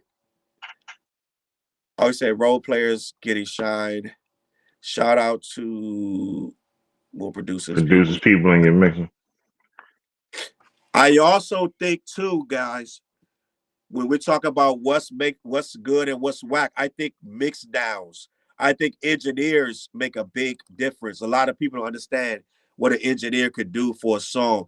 Like Yeah, that's we've true. been in the Very studio true. where we'll have a joint that sound. We just can't figure out why it don't sound right. We're like, damn, this shit ain't that good. But then you go and tweak each sound a little different, make it bigger, make it smaller, put some echo, do this, move it around. Then now you start seeing like, yo, them little sounds, once you start engineering them and tweaking them right, they get banging. Like, what's my guy from Tribe? Bob Bob Powers, Powers. right? Yeah. Legendary engineer. And But the if you, Sonics from Dre. yeah, I think a lot of people had Dr. Dre is really good at that. Who had a who? bad mixdown album? Who had an album that had a bad mixdown? Because Bobby I can't. RZA. Hey, you gonna stop fucking with Chop album like that? RZA had a bad now. Tim Dog. I don't even Well, remember. was RZA joint indicative of the sound of Wu itself? Because Wu was never real clear with their sonics like that. No. But what happened was it was a time where we liked it like that. When they try to get too clean is when we didn't like it. When we used to go to the studio, we would want our shit muddy. Like if the sample, like engineers started learning how to make it all crystal clear. We're like, no, leave that, leave them scratches in there, leave that muddy sound, like make it dark. Like at one point, Redman had some of the muddiest. Talking about that static in the joint. Some of the static, but like that funk, also that real heavy muddy, bass, that dirty, grungy. People started trying to make that sound. They started inventing plugins that would give your sound, give your samples that sound. So it was about, yeah, Bill said it right. He said it was about the unmixed raw shit sound. And we have to do that. That first Black Moon album that first Black Moon album was real dirty. Yeah. I'm trying to think of a bad mix. I can't think offhand. But you know who mixed style started getting out? They got. I think a lot of his team fell off. Was Hitman Howie T, who used to do Special Ed and Chub Rock. He used to do Chub Rock Chub too. Rock. I think his style was too crisp, and I think that style started to fade because it was like making everything real crisp and loud. And it changed when Tribe came, because Tribe could make it loud, but it would still sound like it had that heavy, muddy bass. It was for the Jeeps. And yeah, it sounded like the drums matched the drums in the song. Like Howie T and them, they was making drums that didn't match. They'd take a little sound, and they would make that the thing. When Tribe was making, he'll sample a whole groove and make the groove the sample instead of just the little sound. So he was like do do do do do do do do do Lucian, you should know. But he started sampling the whole fucking arrangements, and he would bring the snare down and put the bass, the kick under it, and it would be more like a real song, like it was really played by that group instead of this whole rap thing. It started to be make it undertoned, make the beats under it. You know what I'm saying? So and like producers like Herbie Lovebug and Hitman Howie T, they phased out. And Diamond D, I can't explain what happened with Diamond D, to be honest, but I'm sure he pissed somebody off and he didn't get the numbers that he was supposed to get. I'm sure people just started fading away. Like that whole DITC just kind of, you know what I mean? They went to Jackson Times and they just became whatever, right? Beat Nuts and all that, right? Beat Nuts has some of the best beats in the world. J-Lo sampled them and took their beat crazy. But I think the game caught up with a lot of them and passed them. And I think Diddy just, if anybody's a damn vulture, his ass swoop in. As soon as your shit get mediocrely hot, he coming to steal the shit. So, you know what I'm saying? It became at one point, Diddy was swooping in, stealing everything, every style, and it became whatever. You know what I'm saying? The sound changed. Dre changed it. Organized Noise changed it. Organized Noise changed it. Yep. A lot. Track Masters changed it. What's them two dudes? Cool and Dre. Yeah. Right? Swizz Beats. People could not stand. Swizz Beats changed it. Some people say for the worst. Now, I don't say that, but they used to call his beats the Casio beats. They were. They were. They were. But he did. He was burning. But I think the Memphis, like the 3-6 Mafia and production like that kind of really changed the landscape. I think that and what Kanye was doing. Yeah. Fresh. You talking about 3-6 Mafia? Really changed. Yeah. I think the South itself changed it. In a lot of our stuff, and a lot of people were trying to figure out how to float in the waters. People like French Montana figured it out, right? Fat Joe figured it out, but a lot of people from New York couldn't figure it out, so they fell off, right? Or they started making garbage, right? So it's like Fat Joe, I applaud him because he figured it out. And he stayed in, He figured it out. How to maneuver this shit. And he got Big Pun involved. But people like Nas didn't stay relevant. We 6 or 7 year breaks from Nas. You know what I'm saying? Where we didn't hear nothing from. You know what I'm saying? What was that? The Bravehearts joint? Did they have a Bravehearts album? Oh, yeah, they did. I never heard it though, but they did have one. Oh, it's Scott Storch. You're right, Bill. You're right. Donnie, and he said Jay Dillon and Madlib. Now, Scott Storch changed the game drastically. And you know what? The Roots, they didn't change the game overtly. But what they did was they made it where you had to get more instrumental with your production. Because the Roots, although they never moved numbers, they moved culture. When that joint where Erykah Badu came out, every girl in America was singing that song. If you adore everybody, you got me. You talking about you got me? Yeah. I saw every girl in America was singing that song. So guess what the record label say? Shit, we need a fucking band. You know what I'm saying? We need to get a band like the Roots. And if you're not a band, we can at least get somebody like Scott Storch that can play instruments. Right? You had to start playing instruments because guess who was the biggest records in the world? Dr. Dre. And guess what he was doing? He was replaying all that shit. He's replaying this music, And he had Scott Storch coming to play that shit. And then Organized Noise was doing the same thing. Yeah. So he changed everything. Damn, where the fuck are we at? What are we talking about now? Oh, God damn. Everything. We got on White Rabbit. Talking about everything. We're supposed to talk about Some of was whack, but it don't stick. You got it. Just it's too subjective now. I think our list was Like now, tight who though. whack? Who whack now? Who whack now? First of all, I don't listen to a lot of stuff whack. And I'm gonna tell you, I don't listen to a lot of people right now. But I'm gonna tell you what's funny, bro. Let's be honest. At 40 and 50 and 60, if you're listening to whack shit, you're whack. Why would I listen to something whack? You know what I'm saying? Like to be like, that's whack. I won't even hear it. I don't even hear it. Because I'm not even looking for shit right now. I'm like, yo, shit gotta come to me. Like, you know what I'm saying? I'm not even listening to whack shit. Like, you know what I'm saying? And there's a lot of people, bro. Like, I just saw a dude yesterday, something Bay. And this dude is huge. I just heard of him like 2 days ago because some girl went on stage and her man was in the crowd, and she went up on stage with this dude. He's a rapper out of Chicago. Something Bay. I can't remember his name. And he went viral because the girl was grinding on him, and while the dude was in the crowd, and she didn't go back down with him or something. I don't know, whatever. And I'm like, this dude is internationally known, and I never even heard this dude in my life. And it's 50 more than running around, dog. And I'm like, bro, either I need to get in the game or get out, because I'm not gonna be running around trying to figure out every time Nick and Harry that's rapping right now to try to be in with what's going on. You know what I'm saying? Hey, So somebody really don't like Lil Dicky. Yeah, I know. I done seen that like 3 times. Lil Dicky Dicky is Lil not Dicky, whack, yeah. Deuce. Lil Dicky rap chill his out. ass off for real if he wanted not to. Whack. Dicky not whack.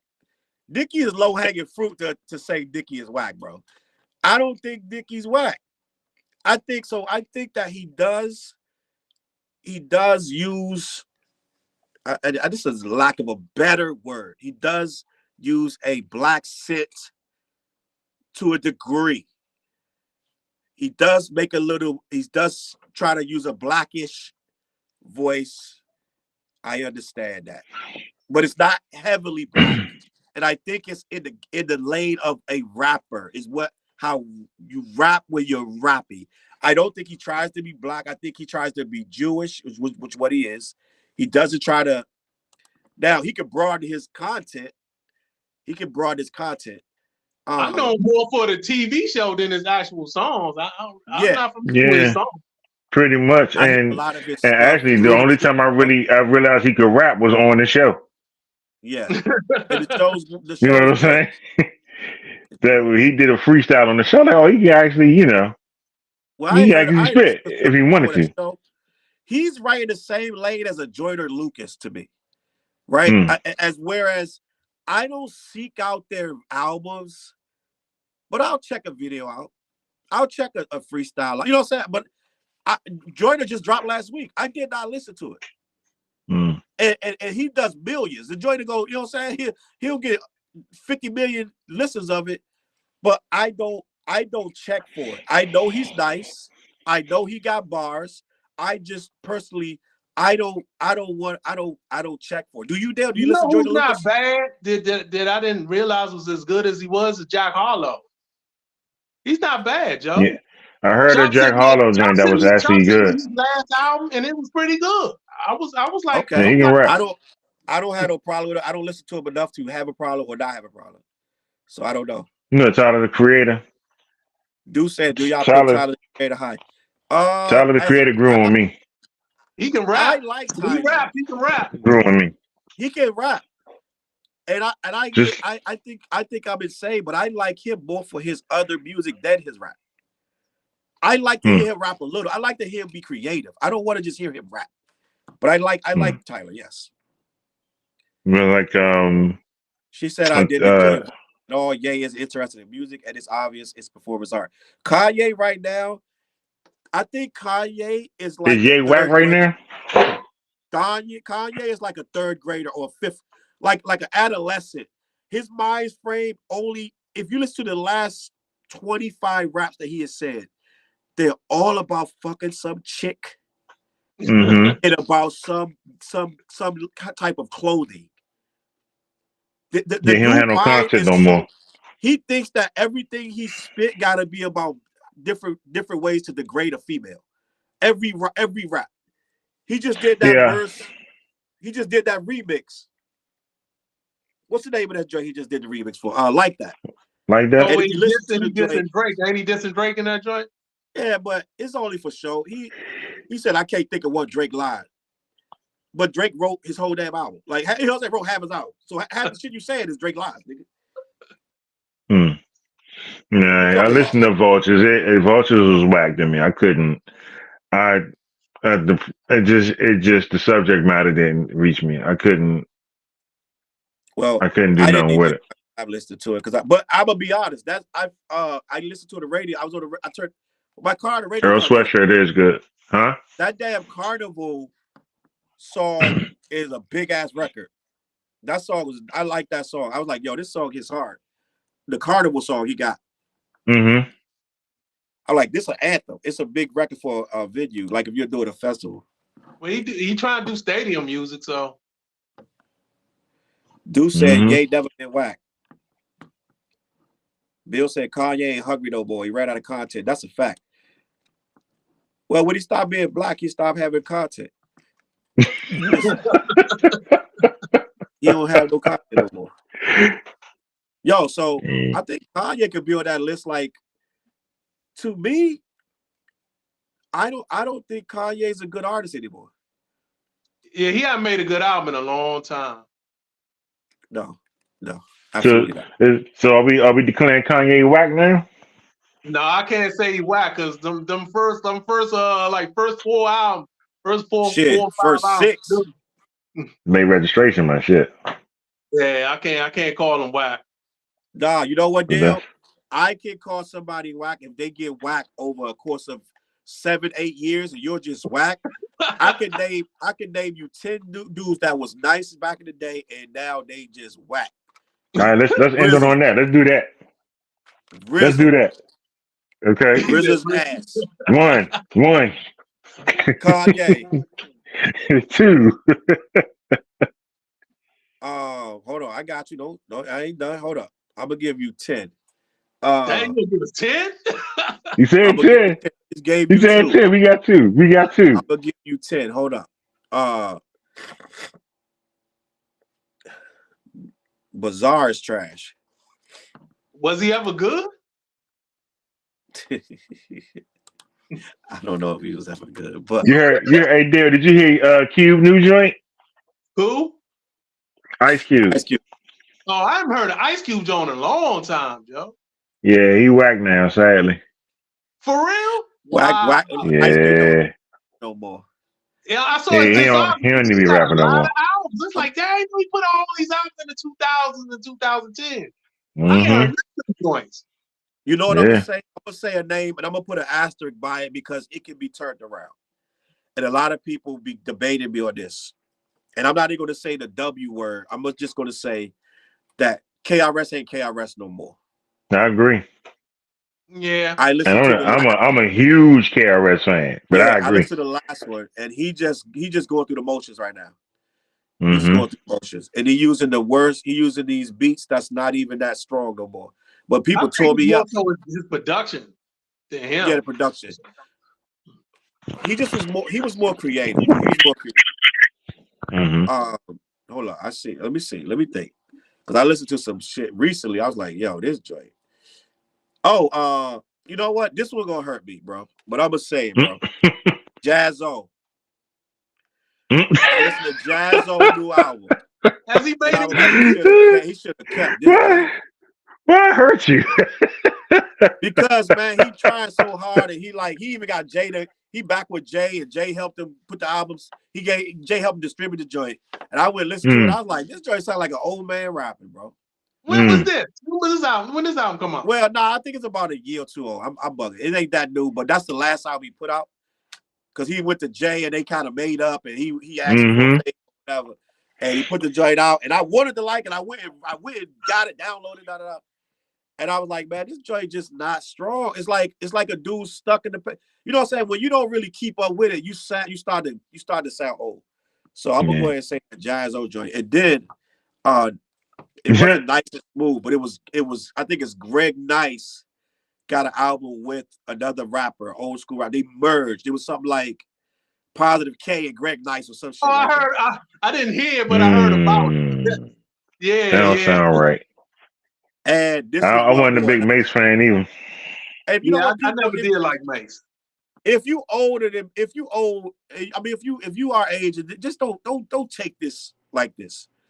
Just, it's a great song. But I heard MC Lyte new song, right? Mm-hmm.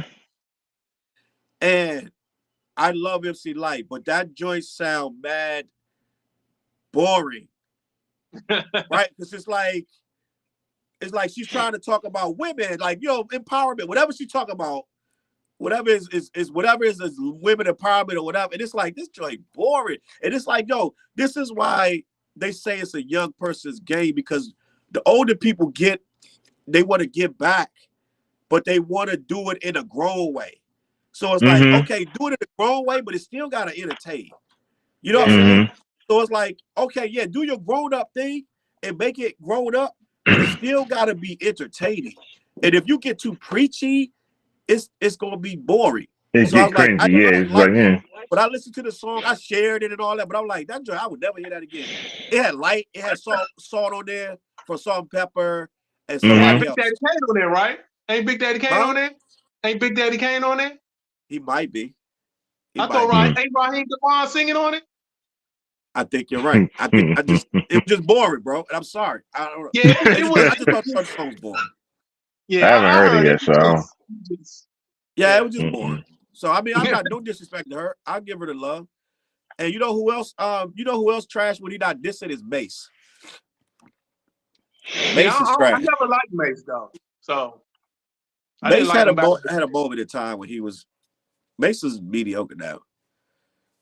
And you know who else? I'm gonna tell you another person. And I like Nori, but Nori last album was like, huh? I never heard. I ain't like Nori last album like that. It was okay. You know what I mean? A lot of our greats I like just. Nori's first album was saved by a really good single. Yeah. Mm-hmm. His first album wasn't bad though. His first album wasn't bad. But it was saved by a really good single. Yeah, it was wrapped around that, bro. But you can't hear everything, bro. I've been trying to listen to stuff. And you know what? What y'all think of Benny the Butcher new album? I like it. It's very solid. Is that the one with the rap game song on there? Yeah, everybody can't come or everybody can't go. Yeah. I listened to that joint. I thought it was pretty good. It was solid, but I ain't never go back to revisit it. Yeah, that's the problem. That's the problem. Make you want to hear it again. And I think there's one song on there that I really, really gravitated towards, but other than that, it was just more the same to me. Now, Killer Mike's album is a great album. Yeah, that's I like what I'm talking about. That Michael, that's what I'm talking about. Entertain. Do your grown man thing, but you can still entertain us. You know what I mean? Entertain us, bro. And we're going to get out of here. This shit went 2 hours. We bugging out. Yeah, so late as we went. I know. Everybody, we never went this late ever. So listen, we're going to get out of here. But I think we got a good grasp on it. Just, we really ain't defined. It's a hard subject to tackle, man, because it's so subjective. Yeah, it's a different time too. We over inundated with shit now. There's so much stuff out there now that we got access to with streaming. Just trying to call something whack now is not even a consensus no more. It's real subjective. Yeah. So I don't know, man. I feel like we did do a list and we kind of agreed with the list. I don't think we left anybody off. Can you think of somebody we left off? Nah. I can't remember whack people. There's plenty of them out there. I just can't think of them. Like all these new little niggas. I don't know about these littles, like little Yachties and little Uzis and all these. I don't listen to them enough to know if they whack, but from what I hear, they sound whack. I think Yachty's last album, because he went more musical, was actually pretty good. Oh, word? Okay. Everybody keeps saying that. I'll be ready to hear it. So I don't. It's actually pretty good. That's one album I'm going to give a chance. Yeah. I'm going to give it a chance. So it ain't gonna make me go back and listen to nothing else, but on that note, thank you, Tony, for joining us tonight. Yeah, it was good to be here, man. Thanks for inviting me. Thank you, Dale, once again. All right. All right, gang, we appreciate y'all. Make sure y'all share this, hit the like button, hit the subscribe button. CLBMG. Make sure you follow Dale, man, aka 4 Eyes the Ugly Professor. Dale, that name is long as shit too. On that fucking, when you be searching it, 4 Eyes the Ugly Professor. You gotta type all that shit. 4 Eyes the Ugly Professor. All you gotta do is type in Ugly Professor. That's all. You get You'll find it. Yeah. All right, dog. So listen, I'm gonna catch y'all on the flip side. Peace out, gang. All right, champ. All right.